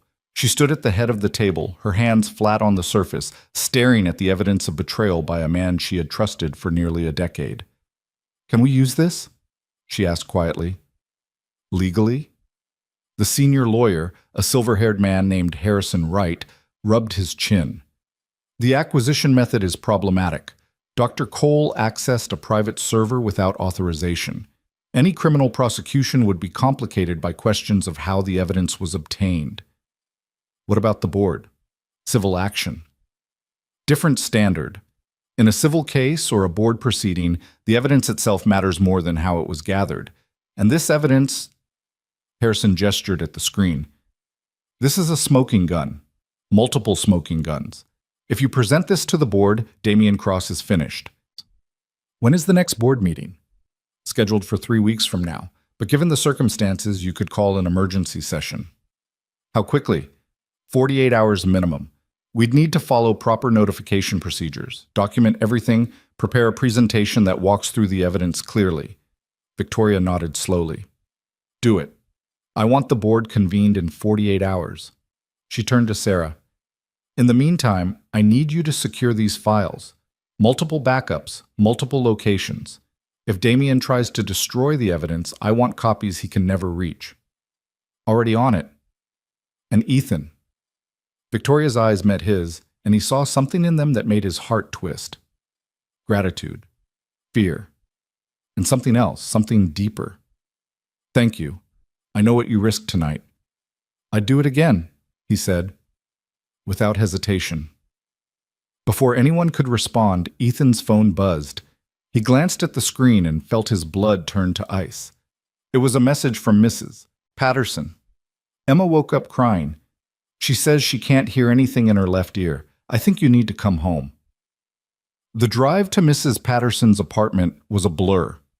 Victoria insisted on coming, canceling everything, refusing to let Ethan face this alone. They left the lawyers and cybersecurity team to continue their work and race through empty streets that seemed to stretch forever. Emma was sitting on Mrs. Patterson's couch when they arrived, her face streaked with tears, her hands pressed against her ears as if she could somehow force them to work through sheer will. "Daddy," she sobbed when she saw him. "I can't hear right. It's all fuzzy and quiet and I don't like it." Ethan knelt in front of her, taking her hands in his. Hey, look at me. It's okay. I'm here." "It's not okay." Emma's voice cracked. "What if it doesn't come back? What if I can't hear you anymore? What if I can't hear Victoria read stories or Mrs. Patterson singing or anything?" Victoria dropped to her knees beside Ethan. "Emma, sweetie, listen to me. We're going to fix this. I promise you." "You can't promise that." Emma's eyes were red, swollen, filled with a fear that no 7-year-old should ever have to carry. "The doctor said it might get worse before the surgery. They said I might lose more hearing. They said—" "I know what the doctor said." Victoria's voice was firm but gentle. "And they're right that there are things we can't control. But here's what I can promise you. Your father and I are going to do everything in our power to make sure you get that surgery as soon as possible. And until then, we're not going to leave your side. Whatever happens, you won't face it alone. Do you understand?" Emma stared at her for a long moment. Then, slowly, she nodded. "Okay," she whispered. "Okay." Victoria pulled her into a hug, holding her tight while the little girl cried. Over Emma's shoulder, her eyes met Ethan's. He saw it then, the moment when everything changed. The moment when Victoria Lane, CEO and billionaire and master of her universe, became something else entirely. A mother, not biologically, not officially, but in every way that mattered. They took Emma home and put her to bed, staying with her until she finally fell asleep. Then they sat together in Ethan's kitchen, drinking cold coffee and trying to make sense of a world that seemed determined to fall apart. "I'm calling Dr. Morrison first thing in the morning," Ethan said. "We need to move up the surgery timeline." "How much can we accelerate it?" "I don't know. The specialist we've been working with said she needed at least 2 more weeks of preparation. But that was before tonight." Victoria was quiet for a moment. "There might be another option." "What do you mean?" "There's a surgeon in New York, Dr. James Whitfield. He's the best in the country for pediatric cochlear procedures. He has a reputation for taking urgent cases that other doctors won't touch. I've heard of him. His waiting list is 18 months long." "Not for everyone." Victoria pulled out her phone. 3 years ago, I donated $15 million to fund his research program. He owes me a favor." "Victoria, you can't just watch me." She was already dialing. "I told you I would do whatever it takes. I meant it."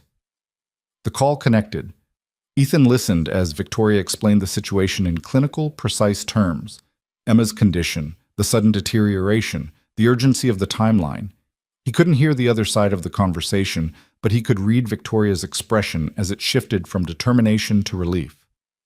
"Thank you, James. I won't forget this." She hung up and turned to Ethan. "He can see her tomorrow. If she's a candidate for his procedure, he can operate within the week." Ethan stared at her. "Tomorrow? That's impossible." "Apparently not." Victoria's smile was tired but triumphant. "I told you, whatever it takes." He didn't know what to say, didn't know how to express the gratitude and relief and love that was threatening to overwhelm him. So instead, he crossed the kitchen, took her face in his hands, and kissed her. It wasn't planned, wasn't calculated. It was simply the inevitable result of two people who had been circling each other for weeks, drawn together by circumstance and held together by something much stronger. When they finally broke apart, Victoria was trembling. "Ethan," she whispered, "I don't know how to do this.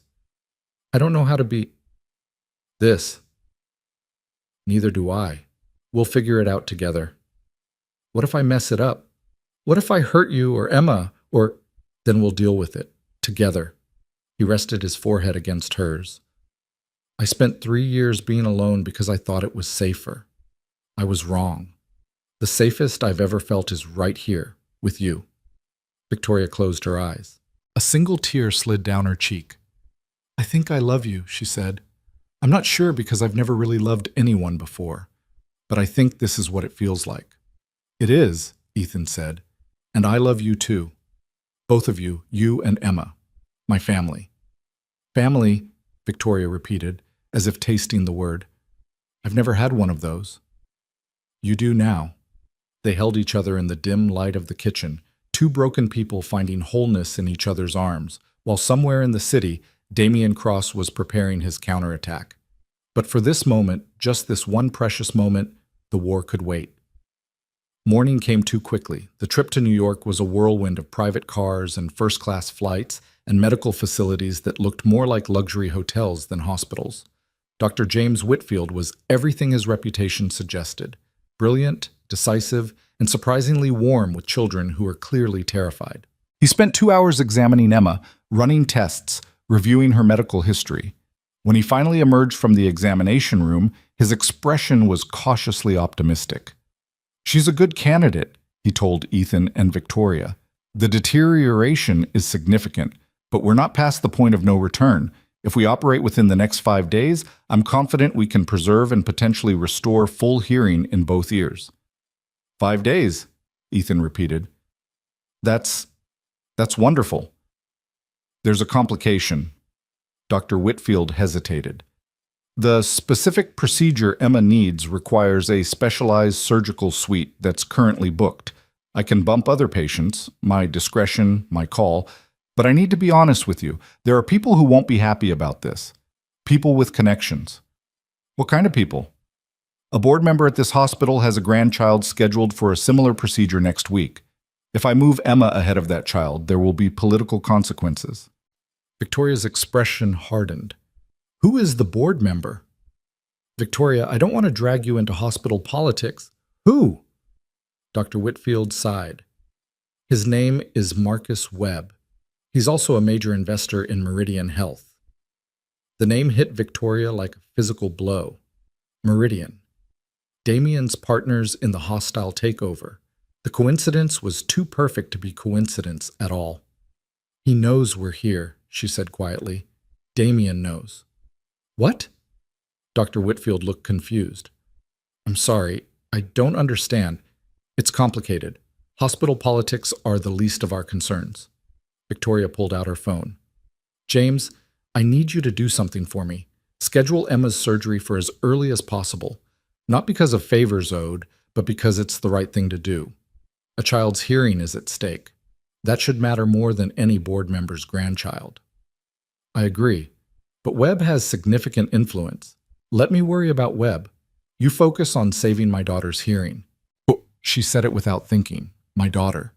And then froze, realizing what had slipped out. Ethan was staring at her. Dr. Whitfield was staring at her. Even Emma, who had emerged from the examination room with a nurse, was staring at her. "I mean," Victoria started. "It's okay," Emma said softly. She walked over and took Victoria's hand. "You can call me that, if you want. I don't mind." Victoria's eyes glistened. "You don't?" "No, I like having two parents." Emma squeezed her hand. "Even if one of them is kind of scary sometimes." "I'm not scary." "You made that mean doctor at the front desk cry." "He was being rude about the paperwork." "He definitely cried." Despite everything, the fear, the uncertainty, the shadow of Damian Cross looming over them, Ethan laughed. It was a genuine laugh, full and real, and it broke the tension like sunlight through clouds. She has you there, he said. Victoria tried to look offended and failed completely. Fine, maybe I'm a little scary, but only to people who deserve it. I'll remember that, Dr. Whitfield said dryly. Emma, I'll see you in 3 days for preoperative testing. In the meantime, rest, stay calm, and try not to let your parents terrify any more hospital staff. I'll try, Emma said, but no promises. They left the hospital with something Ethan hadn't felt in months. Hope. Real, tangible hope that Emma's hearing could be saved, that their nightmare might finally be ending. That hope lasted exactly 4 hours. They were in the car heading back to the airport when Victoria's phone rang. She answered, listened for 30 seconds, and then her face went pale. When? She asked. How long do we have? She hung up and turned to Ethan with an expression he'd never seen before, raw, unfiltered panic. Damien called an emergency board meeting. He's moving to have me removed as CEO. What? He can't do that. We have the evidence. He's not waiting for us to use it. He's accelerating his timeline, trying to force me out before we can present anything. Victoria's hands were shaking. The meeting is in 36 hours. If I'm not there to defend myself, the board will vote in absentia. And according to my source, he has enough votes to win. Then we go back. We present the evidence early. It's not ready. Sarah needs at least another day to compile everything into a coherent presentation. The lawyers need time to review to make sure we don't expose ourselves to countercharges. Victoria's voice was rising, edged with hysteria. He's outmaneuvered us. Again, every time I think we're 1 step ahead, he's already 3 steps beyond. Victoria, listen to me. Ethan took her hands, forcing her to focus. We are not going to let him win, not after everything we've been through. How? How do we stop someone who's always 1 move ahead? By changing the game. He's expecting you to fight on his terms, in his arena, by his rules. So we don't do that. Ethan's mind was racing, falling back on the crisis training he'd received years ago. In emergency medicine, when standard protocols failed, you improvised, you adapted, you found solutions that no one had thought of before. We go to the board meeting, but we don't play defense. We go on offense. With what? Incomplete evidence? With something better. With witnesses. Victoria stared at him. Witnesses?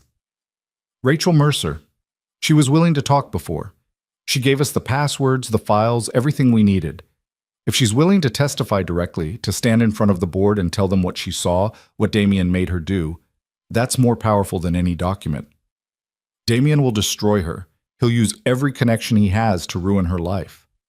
Not if we protect her, not if we make it clear that she's under your personal protection, that any retaliation against her is retaliation against Lane Technologies. Ethan leaned forward. Think about it, Victoria. The board doesn't just need to see evidence of Damien's crimes. They need to see what kind of man he really is. Rachel can show them that. Her fear, her courage, her willingness to risk everything to do the right thing, that's the story that will convince them. Victoria was quiet for a long moment, processing. Then, slowly, the panic in her eyes began to fade, replaced by something sharper, something stronger. You're right, she said. Documents can be disputed, manipulated, explained away. But a person standing in front of them, telling them the truth, that's much harder to ignore. So we find Rachel. We convince her to testify, and then we walk into that board meeting and we burn Damien Cross to the ground. Victoria's jaw set with determination. Call her, now! Rachel Mercer answered on the 3rd ring, and her voice was trembling before Ethan even finished explaining why he was calling. I can't, she whispered. I already did more than I should have. If Damien finds out, Rachel, he already knows. He caught me at the server. He knows you helped us. Silence on the other end of the line. When Rachel spoke again, her voice was hollow. Then I'm already dead. Professionally, personally, it's over. It doesn't have to be. Victoria can protect you. We can protect you. But we need your help. The board meeting is in 36 hours. And if we don't stop Damien there, he wins everything. You don't understand. He has people everywhere. In the company, in the government, in places you can't even imagine. I've seen things. Rachel's voice cracked. I've seen what happens to people who cross him. They don't just lose their jobs. They lose everything. Their families, their reputations, their lives. And what happens if he wins? Ethan pressed. He sells Project Helios to Meridian. Technology that could save millions of lives gets buried or monetized beyond reach. Everything Victoria has built gets destroyed. Is that what you want? Of course not. But I have a daughter too, Ethan. She's 12. Her name is Lily. If something happens to me, nothing is going to happen to you, I promise. You can't promise that. No one can. Ethan closed his eyes. He thought about Emma, about the fear in her eyes when she'd woken up unable to hear, about the lengths he would go to protect her. You're right, he said quietly. I can't promise that nothing will happen. What I can promise is that we will fight for you, the same way we're fighting for ourselves. Victoria isn't the kind of person who abandons people who help her. If you do this, you won't be alone. There was a long pause. Ethan could hear Rachel breathing on the other end of the line, could almost feel her wrestling with the impossible choice. My daughter, she said finally. If I do this, I need to know she's safe, completely safe. Somewhere Damien can't reach her. Done. Victoria has resources, security, safe houses, whatever you need. And my job. After all this is over, I'll need work. You'll have it. Victoria will make sure of that. Another long pause, then quietly, okay, I'll do it. Ethan let out a breath he didn't realize he'd been holding. Thank you, Rachel. You're saving more than just a company. I hope so, because if this goes wrong, we're all going to burn. The next 36 hours were controlled chaos. Victoria's team worked around the clock, preparing for the board meeting. Sarah Chen compiled the digital evidence into a presentation that walked through Damien's crimes step by step. The lawyers drafted legal filings that would be submitted simultaneously to federal regulators. Security personnel escorted Rachel and her daughter to a safe location where Damien's reach couldn't follow. And through it all, Ethan stayed by Victoria's side. He brought her coffee when she forgot to eat. He reminded her to sleep when her eyes started to blur. He stood beside her during strategy sessions, offering the perspective of an outsider who could see things that people too close to the situation might miss. He also called Dr. Whitfield's office 3 times a day to check on Emma's surgery schedule. Each time, the answer was the same. The procedure was still on track, despite pressure from Marcus Webb and his Meridian connections. Dr. Whitfield, it seemed, was not the kind of man who compromised when a child's health was at stake. The night before the board meeting, Victoria and Ethan sat together in her penthouse, going over the presentation one final time. It was nearly 3 a.m, and they were both running on fumes. What if it's not enough? Victoria asked quietly. What if they see all this evidence, hear Rachel's testimony, and still vote to remove me? They won't. You don't know that. Half the board has been cultivated by Damien for years. They trust him. They believe his version of reality.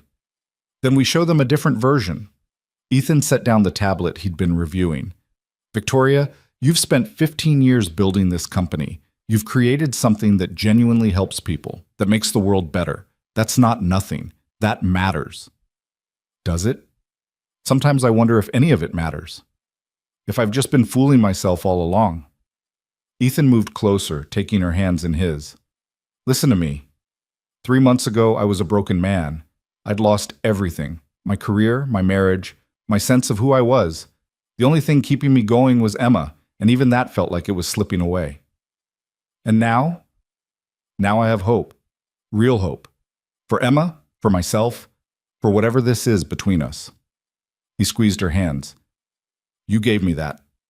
Not just the job or the money for Emma's surgery. You gave me something to believe in again. That's what you do, Victoria. You give people hope. And tomorrow, you're going to walk into that boardroom and remind everyone why they believed in you in the first place. Victoria's eyes glistened. What if I can't? What if I walk in there and freeze or stumble or you won't, because I'll be there, standing right beside you. They won't let you into the boardroom. You're not a board member. Then I'll wait outside. I'll be the first face you see when you walk out victorious. He lifted her hand and pressed a kiss to her knuckles. You're not alone anymore, Victoria. Whatever happens tomorrow, you're not alone. She looked at him for a long moment. Then she leaned forward and kissed him, softly, gently, like a promise. Stay with me tonight, she whispered. I don't want to be alone. Always, he said. For as long as you'll have me." They held each other as the city lights glittered outside the window, drawing strength from each other's presence. Tomorrow would bring the fight of their lives. But tonight, they had this. And for now, it was enough. The boardroom of Lane Technologies occupied the entire 50th floor of the building. It was designed to intimidate, floor-to-ceiling windows with panoramic views, a table that could seat 30, artwork worth more than most people's homes.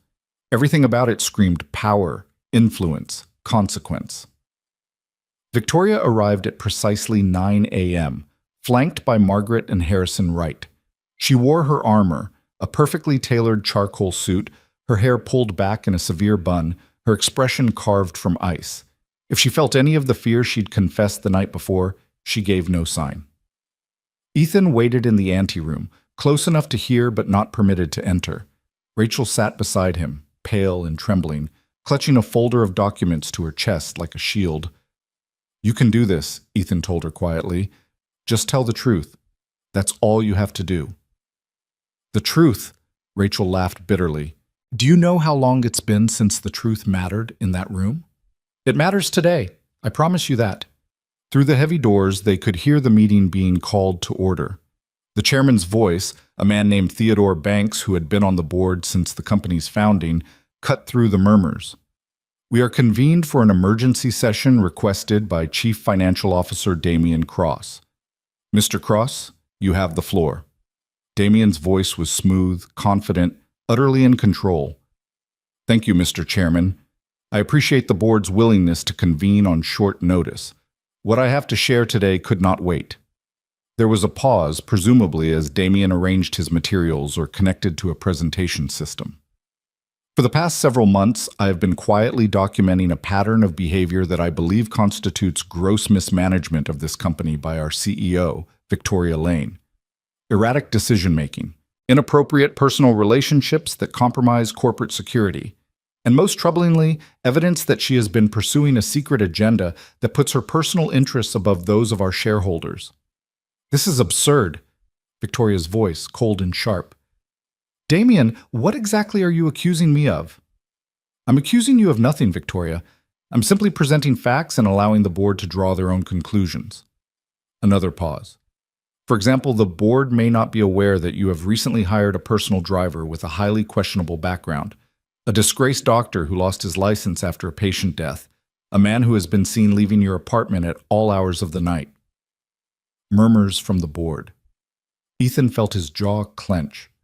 "Furthermore," Damian continued, "this same individual was caught just 3 nights ago breaking into a secure data facility. A facility that, I should add, has no connection to Lane Technologies' operations. One wonders what he was looking for, and what he was looking for on your behalf." "The board has no interest in my personal life," Victoria said, "and Dr. Cole's background has been thoroughly vetted."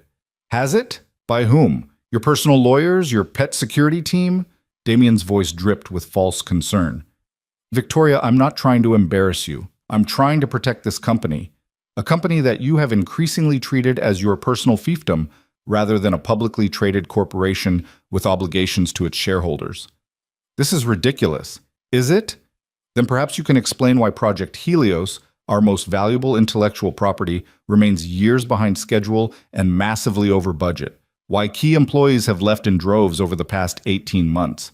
Why our stock price has declined 23% since you rejected the very partnerships I've been cultivating." "Partnerships?" Victoria's laugh was harsh. "You mean the secret negotiations with Meridian Health? The ones where you personally stand to receive $800 million if this company is sold?" Silence. Complete, ringing silence. "I don't know what you're talking about," Damian said, but there was a slight crack in his composure. "Don't you? Then perhaps you can explain this." Ethan heard the sound of a tablet being passed around the table. He could imagine the board members' faces as they saw the evidence, the emails, the financial records, the proof of Damian's betrayal. "This is fabricated," Damian said quickly. "These documents are forgeries planted by Victoria to discredit me. These documents were extracted from your private server 3 nights ago. The same server you just mentioned, the one with no connection to Lane Technologies. Funny how you knew about that break-in, considering the facility isn't supposed to exist." More murmurs, louder now. The tide was beginning to turn. "I'd like to call a witness," Victoria continued. "Someone who can speak to the authenticity of these documents. Someone who has worked closely with Mr. Cross for 3 years and can testify to his activities." The door to the anteroom opened. Margaret appeared, gesturing to Rachel. "That's your cue," Ethan said quietly. Rachel took a deep breath. Her hands were still shaking, but there was steel in her eyes.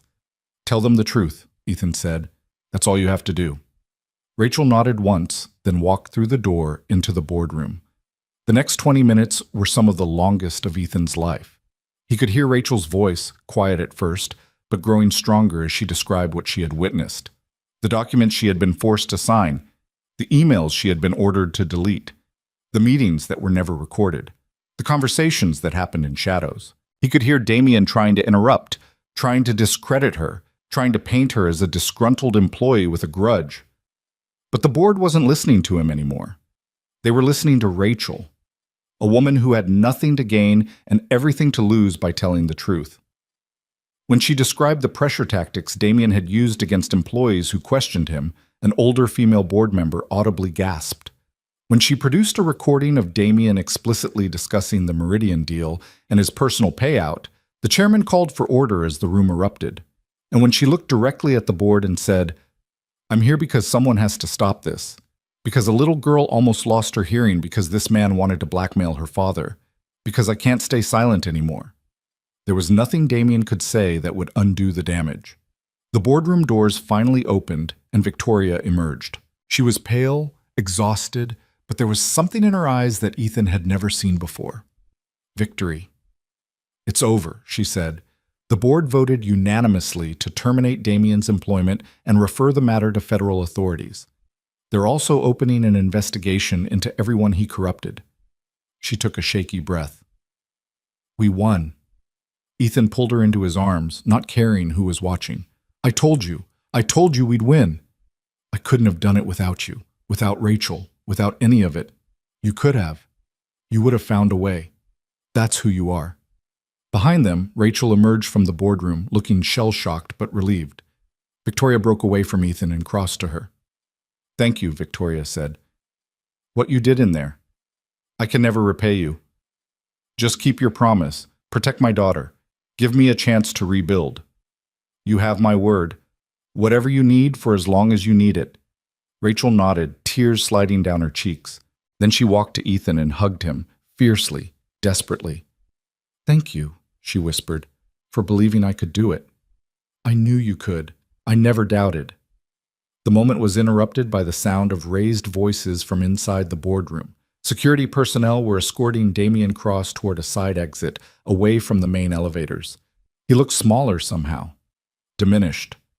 The mask of charm and confidence had crumbled, revealing something ugly underneath, a man who had gambled everything and lost. But as he passed the doorway, he caught Ethan's eye.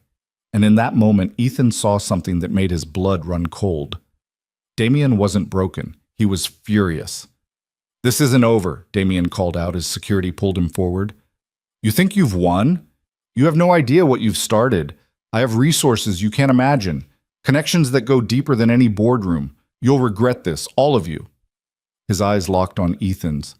"Especially you, Dr. Cole. You and your precious daughter. Enjoy your victory while it lasts."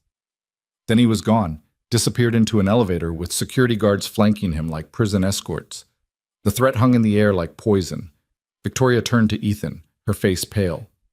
"He's not going to stop. Even without the company, he'll try to hurt us." "I know. What do we do?" Ethan looked at the closed elevator doors at the space where Damien had stood.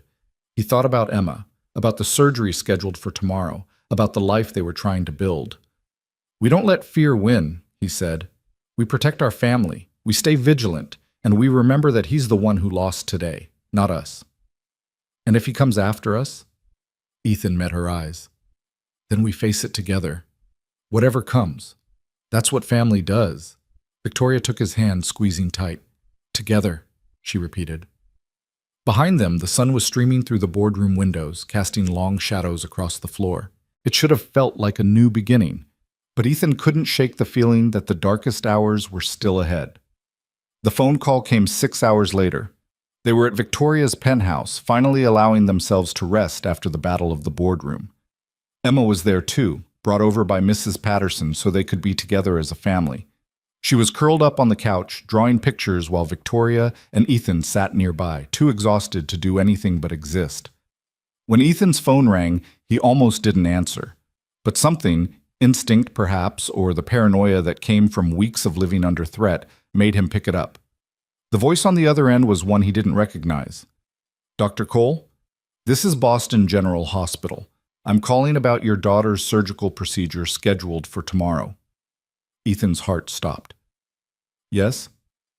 "I'm sorry to inform you that the procedure has been canceled." "What?"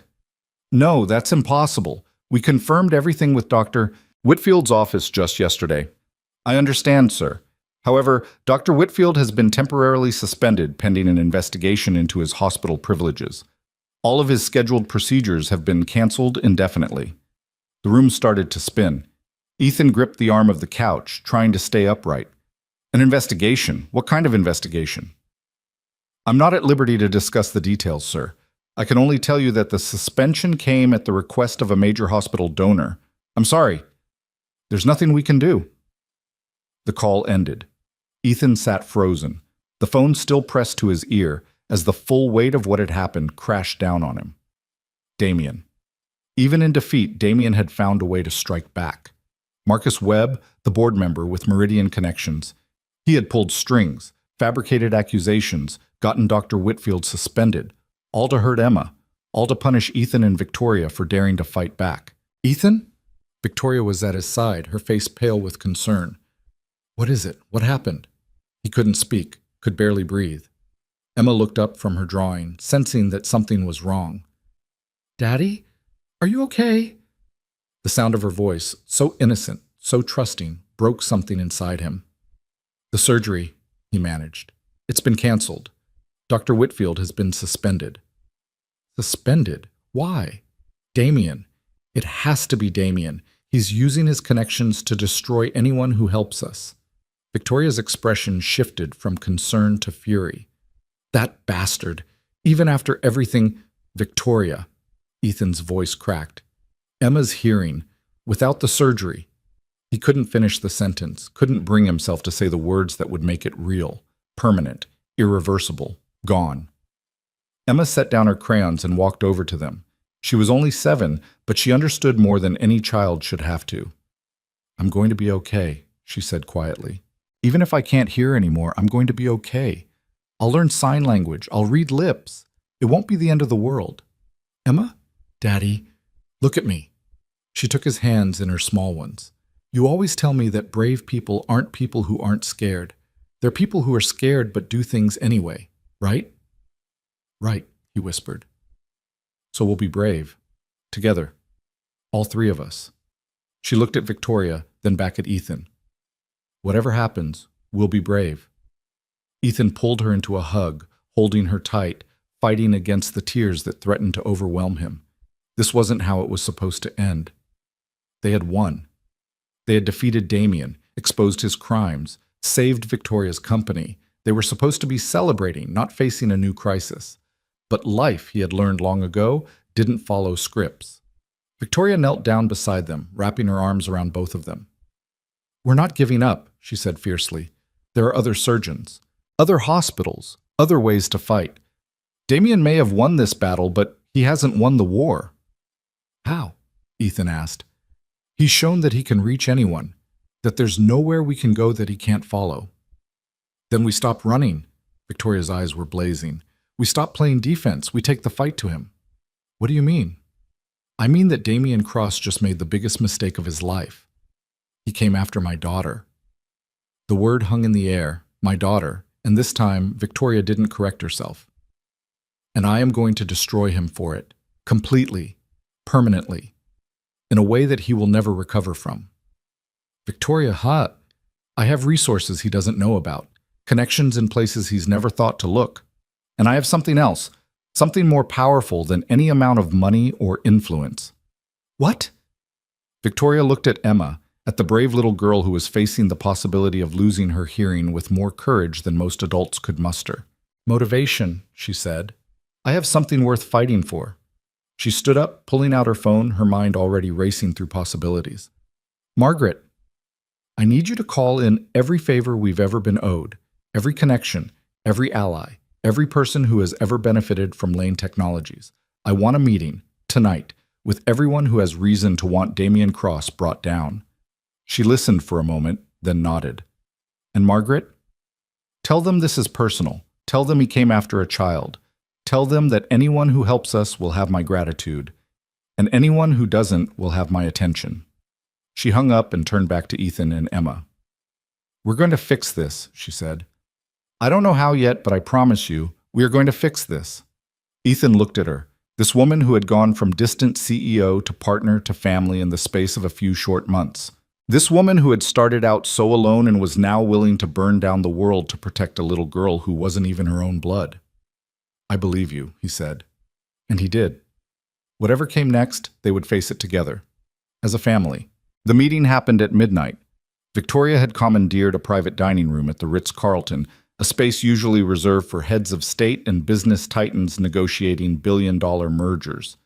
Tonight, it held something far more valuable, a coalition of people who had their own reasons to want Damien Cross destroyed. There was Senator Patricia Hawkins, whose healthcare reform bill had been systematically undermined by Meridian Health's lobbying efforts.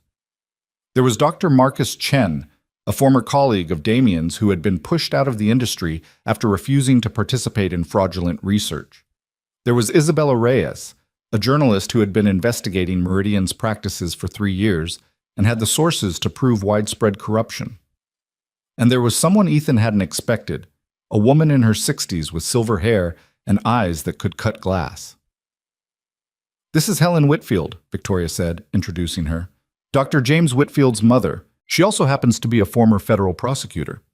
Helen extended her hand to Ethan with a grip that suggested she had spent her career intimidating criminals and corrupt officials. My son called me this afternoon, she said. Told me about the suspension, about the little girl who needs surgery. He also told me who was behind it. Her eyes hardened. Damien Cross made a serious mistake when he went after my family. That seems to be his specialty, Ethan said quietly. Going after families. Then let's make sure it's the last mistake he ever makes. The meeting lasted 3 hours. By the end, they had assembled a strategy that attacked Damien from every possible angle. Senator Hawkins would call for a congressional inquiry into Meridian Health's practices. Dr. Chen would provide testimony about the fraudulent research that Damien had overseen years ago. Isabella Reyes would publish an exposé that connected Damien to a web of corruption spanning multiple industries. And Helen Whitfield would file criminal charges. I still have friends at the Justice Department, she said. Friends who have been looking for an excuse to go after Meridian for years. The evidence you've gathered, the financial fraud, the stock manipulation, the interference with a child's medical care, that's enough for a federal case. Not just against Damien, but against everyone who helped him. How long will it take? Victoria asked. The investigation will move quickly once it starts, but we're talking weeks, possibly months, before any arrests are made. We don't have months. Emma's hearing is deteriorating every day. Helen leaned forward. That's the other thing I wanted to discuss. My son's suspension was based on a complaint filed by Marcus Webb. I've already spoken to the hospital board. The complaint has no merit. It's pure retaliation. By tomorrow morning, James will have his privileges restored. Ethan felt his heart stop. Tomorrow morning? He's already preparing. The surgery will proceed as scheduled, just 12 hours later than originally planned. Helen's stern expression softened slightly. Your daughter is going to be fine, Dr. Cole. I promise you that. Ethan couldn't speak. The relief was so overwhelming that he felt his knees buckle. Victoria was at his side instantly, her hand on his arm, steadying him. Thank you, he managed. I don't know how to thank you. Thank me by making sure Damien Cross pays for what he's done. To your daughter, to my son, to everyone he's hurt over the years. Victoria nodded grimly. Count on it. The next morning dawned cold and gray. Ethan and Victoria brought Emma to the hospital at 6 a.m., 3 hours before the rescheduled surgery. She was quiet in the car, her small hand clutched tightly in Ethan's, her butterfly-stickered hearing aids glinting in the pale light. "Are you scared?" he asked her gently. "A little." Emma looked up at him with those two wise eyes, but the good kind of scared, like before a roller coaster. "A roller coaster? You know you're going to be okay, but your stomach still feels all twisty." She managed a small smile. "That's how I feel." Victoria reached over from the front seat and took Emma's other hand. "We'll be right there when you wake up. Both of us. The very first thing you see. Promise?" "I promise." Dr. Whitfield met them at the surgical suite, looking tired but determined. The past 24 hours had taken their toll on him. The suspension, the accusations, the frantic efforts to restore his privileges. But his hands were steady and his voice was calm. "Emma, do you remember what we talked about yesterday?" he asked, kneeling down to her level. "You're going to fix my ears so I can hear better." "That's right, and when you wake up, everything is going to sound different for a while. Maybe louder, maybe quieter. It might take some time for your brain to adjust, but I want you to know that no matter what, you did an amazing job being brave." Emma nodded solemnly. "I'm good at being brave." "I can tell." Dr. Whitfield straightened and looked at Ethan and Victoria. "The procedure will take approximately 4 hours. I'll have someone update you every hour. Try to rest if you can. There's a family waiting area just down the hall." Ethan knelt down and hugged Emma tightly. "I love you, sweetheart. More than anything in the world." "I love you too, Daddy." She hugged him back, then pulled away and looked at Victoria. "Victoria? Will you be my mom now? For real?" The question hung in the air. Victoria's eyes glistened with unshed tears. "I would be honored," she whispered. "For real." Emma smiled. That bright, brilliant smile that had carried Ethan through the darkest days of his life. And then she was being wheeled away, disappearing through the surgical suite doors while the two people who loved her most stood helplessly behind. The waiting room became their universe. 4 hours stretched into eternity. Ethan paced. Victoria made calls, coordinating the various attacks on Damien, ensuring that the coalition they had assembled was moving forward. Margaret brought coffee that neither of them touched. The hourly updates from the surgical team were encouraging but vague. Procedure progressing normally. No complications so far. Dr. Whitfield is pleased with the progress. By the 3rd hour, Ethan couldn't pace anymore. He sat down next to Victoria, took her hand, and simply held on. "I've been thinking," Victoria said quietly, "about what happens after this, after Emma's surgery, after Damien is dealt with. And I want to change things, not just at the company, in my life. I've spent so long building walls, keeping people out, convincing myself that I was better off alone." She looked at him. "I don't want to be alone anymore." "You're not alone." "I know, that's what I'm trying to say." She took a deep breath. "After everything settles down, I want us to be a real family, not just in practice, officially. I want to adopt Emma, if you'll let me." Ethan stared at her. "Victoria, I know it's sudden. I know we've only been together for a few months, but I've never been more sure of anything in my life. Emma is my daughter. You're the man I love, and I want the world to know it." Before Ethan could respond, the surgical suite doors opened. Dr. Whitfield emerged, still in his scrubs, pulling off his surgical cap. His face was unreadable. Ethan's heart stopped. He couldn't move, couldn't breathe, couldn't think. The world narrowed to a single point. The expression on Dr. Whitfield's face, the words that would determine everything. And then Dr. Whitfield smiled. "The surgery was a complete success. Emma's hearing has been fully restored in both ears. She's going to be fine." The words hit Ethan like a wave, washing away weeks of fear and tension and desperate hope. His knees gave out, and he would have fallen if Victoria hadn't caught him. "She's okay?" he managed. "She can hear?" Better than before, actually. The procedure corrected not just the current damage, but some underlying issues we discovered during the operation. With proper follow-up care, she should have normal hearing for the rest of her life.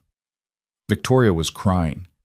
Ethan had never seen her cry before. Not really cry, with tears streaming down her face and her shoulders shaking, but she was crying now, and somehow it was the most beautiful thing he had ever seen.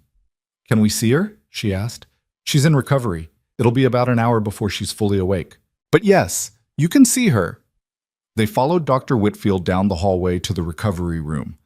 Emma was lying in a hospital bed, looking impossibly small, with bandages around her ears and monitors beeping softly beside her.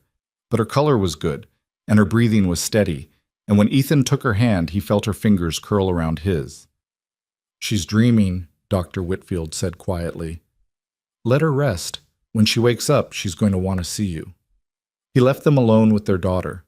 Ethan and Victoria sat on either side of the bed, holding Emma's hands, watching her chest rise and fall with each peaceful breath. The sunlight had shifted while they waited, and now golden afternoon light streamed through the window, casting warm shadows across the room. "We did it," Victoria whispered. "We actually did it." "We did." Ethan looked at her across the bed, this woman who had transformed from a distant CEO to the love of his life in the space of a few short months. "And yes." "Yes?" "To your question about adopting Emma, about being a real family." He smiled through his tears. "Yes, 1,000 times, yes." Victoria's answering smile was like the sun coming out after a storm. They sat there together, watching over their daughter as the afternoon light faded into evening. Somewhere in the city, Damian Cross was facing the consequences of his actions. Federal investigators were already moving, journalists were preparing their stories, and a coalition of his victims was closing in from every direction. But in this room, none of that mattered. In this room, there was only a little girl with butterfly stickers on her hearing aids, sleeping peacefully while the two people who loved her most held her hands and waited for her to wake up. The moment came just after 7 p.m. Emma's eyes fluttered open. She looked around the room, confused at first, then focused on Ethan's face. "Daddy?" Her voice was hoarse from the anesthesia, but it was the most beautiful sound Ethan had ever heard. "I'm here, sweetheart. I'm right here. My ears feel weird." "That's normal. The doctor said it would take a little while to adjust." Emma blinked, processing this information. Then her eyes widened. "Daddy, I can hear you, really hear you." Tears started sliding down her cheeks. "You're not fuzzy anymore." Ethan couldn't help it. He started crying too, big, ugly sobs that he couldn't control. Victoria reached across the bed and took his hand, her own tears flowing freely. "I can hear everything," Emma whispered, wonder in her voice. "The beeping machines, the people in the hallway, you're crying." She giggled weakly. "You cry really loud, Daddy." "I know," he managed. "I'm sorry." "Don't be sorry. They're happy tears." Emma looked at Victoria. "You're crying too. Does this mean we're a family now?" Victoria laughed through her tears. "Yes, sweetheart. We're a family now." "Forever?" "Forever." Emma smiled, that brilliant, world-changing smile, and closed her eyes. "Good," she murmured. "I'm going to sleep now. Wake me up when it's time to go home."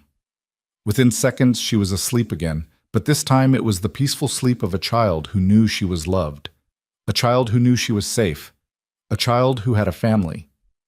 Ethan looked at Victoria across the bed, and something passed between them, an understanding that went beyond words. They had been through fire together. They had faced down a monster, protected the people they loved, and come out the other side stronger than before. Whatever came next, they would face it together, as a family, forever. The days following Emma's surgery passed in a blur of recovery and renewal. She spent a week in the hospital, adjusting to her restored hearing with the wonder of a child experiencing the world for the first time. Every sound was a miracle: the rustle of sheets, the footsteps of nurses in the hallway, the soft beeping of monitors that had once been nothing but fuzzy static. She would close her eyes and ask Ethan or Victoria to whisper from across the room, then break into delighted laughter when she could understand every word.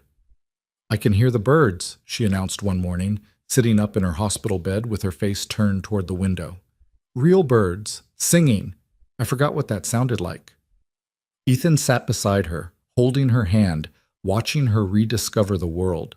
Victoria was on the other side, having barely left the hospital room in days. Her phone buzzed constantly with updates about the unfolding situation with Damian Cross, but she barely glanced at it. Nothing mattered more than being here, in this room, with her family. "What else can you hear?" Victoria asked. Emma tilted her head, concentrating. The lady down the hall is watching a cooking show. Someone's eating chips really loudly, and she paused, a mischievous smile spreading across her face. I can hear Daddy's stomach growling. I had breakfast, Ethan protested. 3 hours ago. You need to eat more, Daddy. Victoria, tell him he needs to eat more. Victoria laughed, a warm, genuine sound that Ethan had come to treasure. She's right, you know. I'll have Margaret bring something. I'm fine. Daddy. Emma fixed him with a stern look that was so reminiscent of Victoria that it startled him. You always tell me I need to take care of myself. That means you too. She has you there, Victoria said. Ethan raised his hands in surrender. All right, I'll eat, but only because you two are ganging up on me. That's what families do, Emma said matter-of-factly. Gang up on each other. With love. The words hung in the air, simple and profound. Families. That's what they were now. Not just in feeling, but in truth. Victoria reached across the bed and took Ethan's hand. Their eyes met over their daughter's head, and in that moment, no words were necessary. They were home. 2 weeks after Emma's discharge, the news broke. Ethan was making breakfast, pancakes, Emma's favorite, when Victoria's phone erupted with notifications. She had been sitting at the kitchen table reviewing documents for the company's restructuring, but now she stared at her screen with an expression Ethan couldn't quite read. What is it? He asked. Victoria didn't answer immediately. She set down the phone, stood up, and walked to the window. The morning light caught her face, and Ethan saw something there he had never seen before. Peace. They arrested him, she said quietly. Damien. Federal agents took him into custody an hour ago. 14 counts of securities fraud, conspiracy, wire fraud, and obstruction of justice. She turned to face Ethan. It's over. It's really over. Ethan turned off the stove and crossed the room to stand beside her. How do you feel?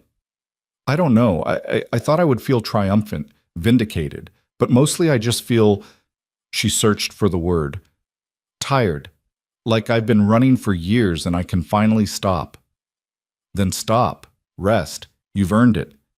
There's still so much to do. The company needs restructuring, the board needs new members, Project Helios needs to get back on track. Victoria. Ethan took her face in his hands, forcing her to look at him. The company can wait. The board can wait. Everything can wait. Right now, in this moment, you are allowed to simply be, to breathe, to exist without fighting. Her eyes glistened. I don't know how to do that. I've been fighting for so long. Then learn. We'll learn together.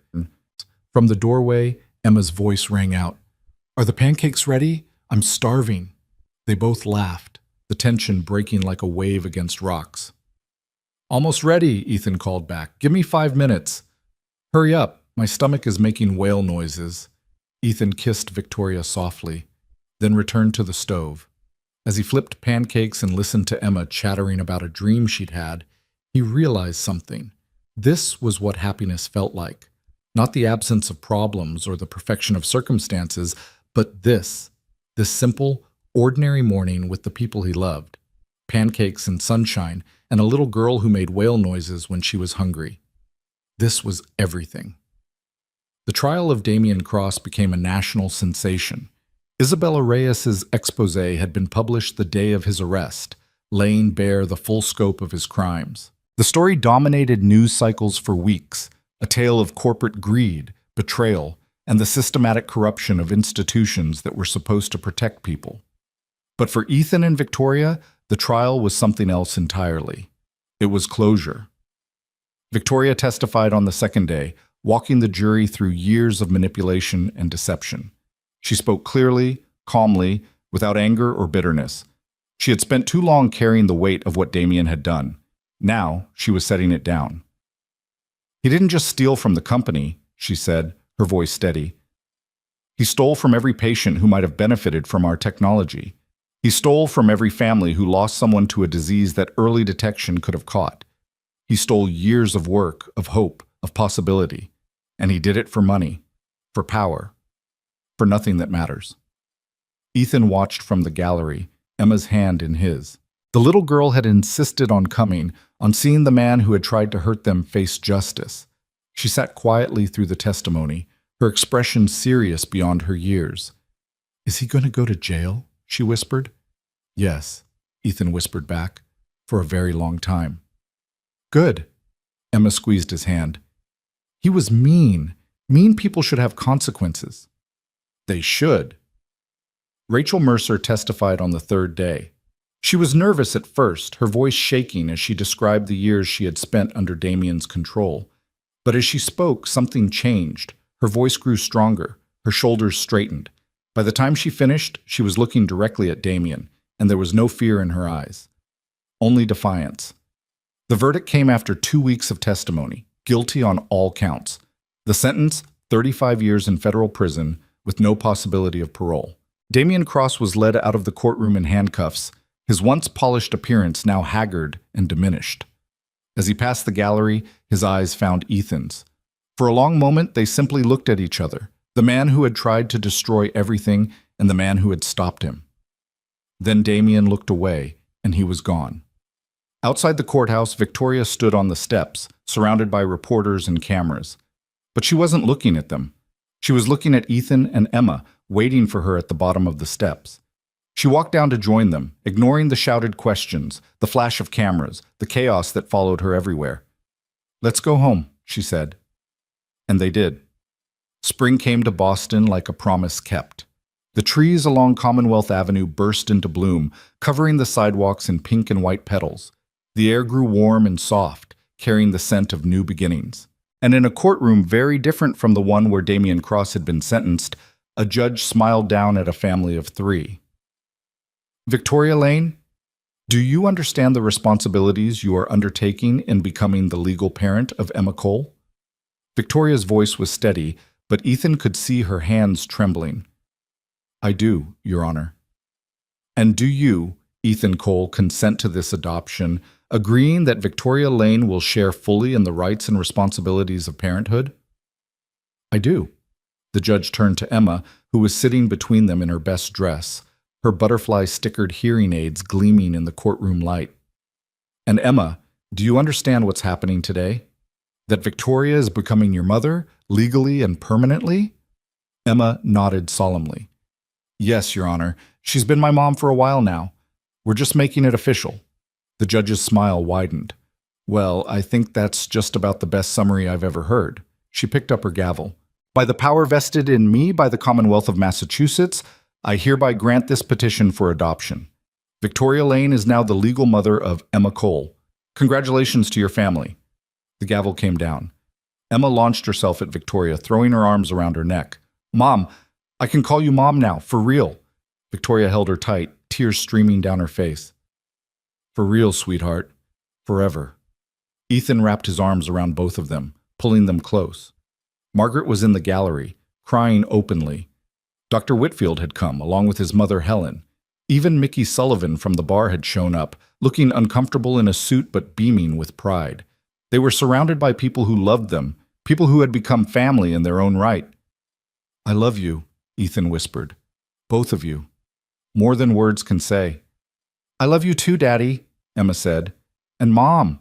And this family. And pancakes." Victoria laughed through her tears. "Did you just put pancakes in the same category as us? They're really good pancakes." Outside the courthouse, spring sunshine washed over them. Ethan paused on the steps, looking out at the city that had been the backdrop for so much pain and so much healing. "What are you thinking?" Victoria asked. "I'm thinking about how much has changed.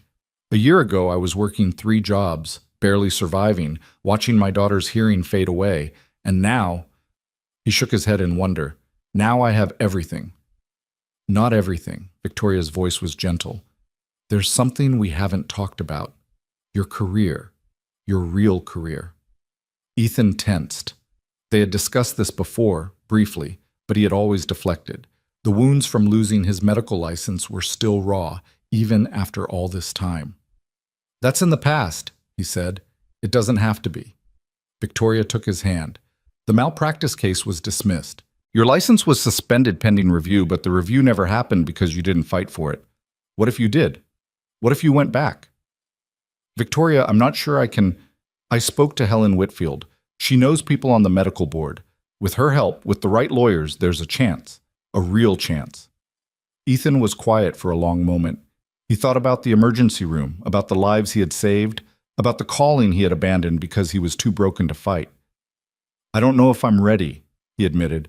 You don't have to be ready today, but I want you to know that when you are, if you are, I'll be there. Every step of the way. Emma tugged on his hand. Daddy, are you going to be a doctor again? He looked down at his daughter, this brave, brilliant little girl who had faced her own battles with more courage than he had ever possessed. Maybe, he said. Would you like that? I would like whatever makes you happy.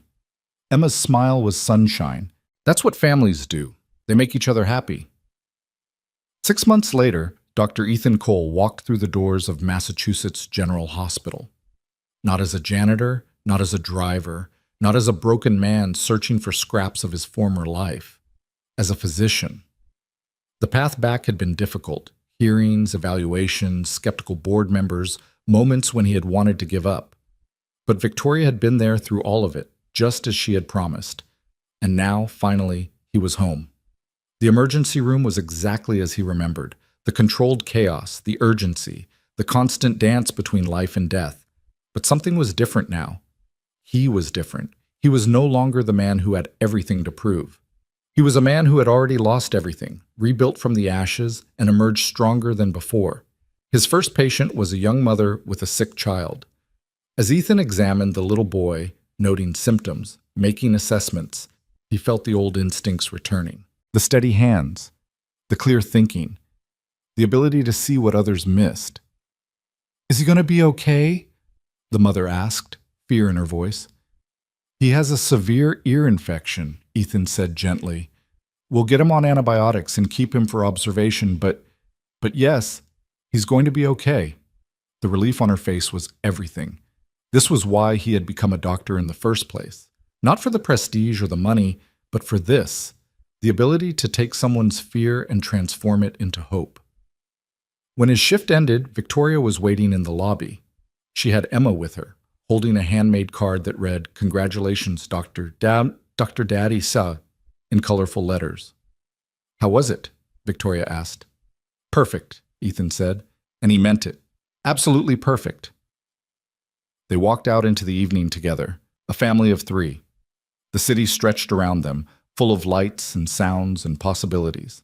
The same city where they had met, where they had fought, where they had nearly lost everything and found each other instead. Mom, can we get ice cream? Emma asked. It's almost dinner time. So? Ice cream can be dinner, right, Daddy? Ethan looked at Victoria with exaggerated helplessness. I don't know. She makes a compelling argument. Victoria sighed, but she was smiling. Fine. Ice cream for dinner, but just this once. That's what you said last time, Emma pointed out. And the time before that, Ethan added. You two are impossible. But Victoria was laughing as she said it, that warm, genuine laugh that Ethan loved more than almost anything in the world. They found an ice cream shop on a corner and sat at a table by the window, watching the city go by. Emma got chocolate with rainbow sprinkles. Victoria got vanilla bean because of course she did. Ethan got mint chocolate chip, which Emma declared weird but acceptable. I've been thinking, Victoria said, stirring her ice cream thoughtfully. About what? About Project Helios. Now that the company is stable and Damien is dealt with, we're ready to move forward with full implementation. Hospitals across the country are interested. We could potentially help millions of people. That's incredible. It is. But I want to do something more. She looked at him. I want the first hospital to receive the full system to be pediatric focused. I want it to specialize in early detection for children, and I want it to be named after Emma. Ethan stared at her. Victoria. She's the reason I understood what this technology really means. Not as a business or a profit center, but as something that saves families, that keeps parents from having to watch their children suffer. Victoria's voice was thick with emotion. She taught me that.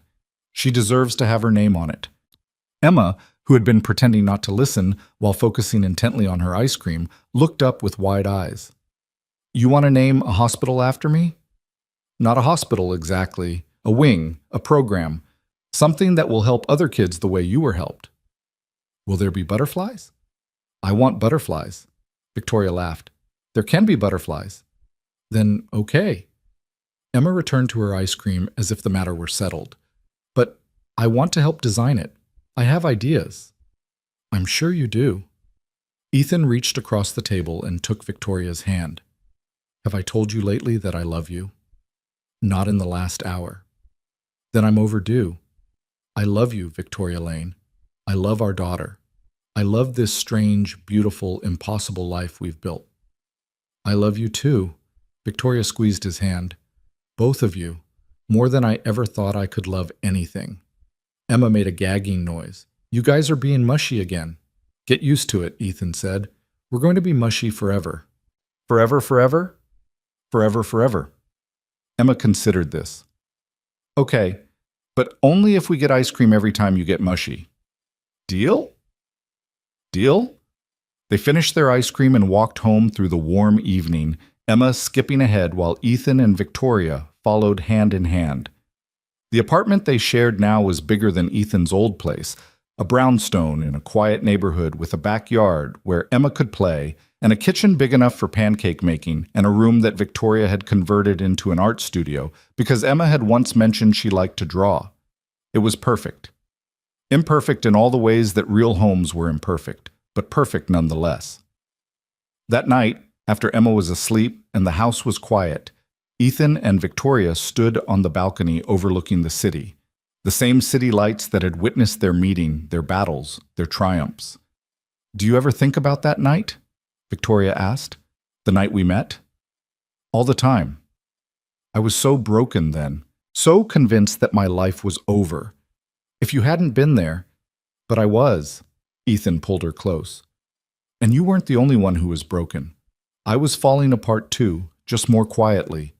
We saved each other, Victoria. That's what happened. We saved each other, she repeated softly. I like that. They stood there in the darkness, holding each other, watching the lights of the city that had shaped them. Somewhere out there, people were struggling, fighting, hoping. Somewhere, there was a single father working 3 jobs to save his daughter. Somewhere, there was a CEO sitting alone in a penthouse, wondering if anyone would ever see her as human. And maybe, somewhere, 2 of those people would find each other. Maybe they already had. I used to think strength meant doing everything alone, Victoria said, that needing someone made you weak, that love was a vulnerability I couldn't afford. And now? Now I know that love is the only thing that makes strength worth having. What's the point of fighting if you don't have something to fight for? Ethan kissed her forehead. We have everything to fight for now. We do. Victoria smiled against his chest. A daughter who thinks ice cream is a dinner food. A company that might actually change the world. A future that looks nothing like what I expected and everything like what I needed. And each other. And each other. Always. The city glittered below them, full of stories waiting to be told, but theirs was the only one that mattered tonight. A struggling single father who noticed what everyone else missed, a brilliant CEO who had forgotten how to be human, and a brave little girl with butterfly stickers on her hearing aids who had taught them both what it meant to be a family. They had found each other in the darkness, and they would spend the rest of their lives walking together in the light.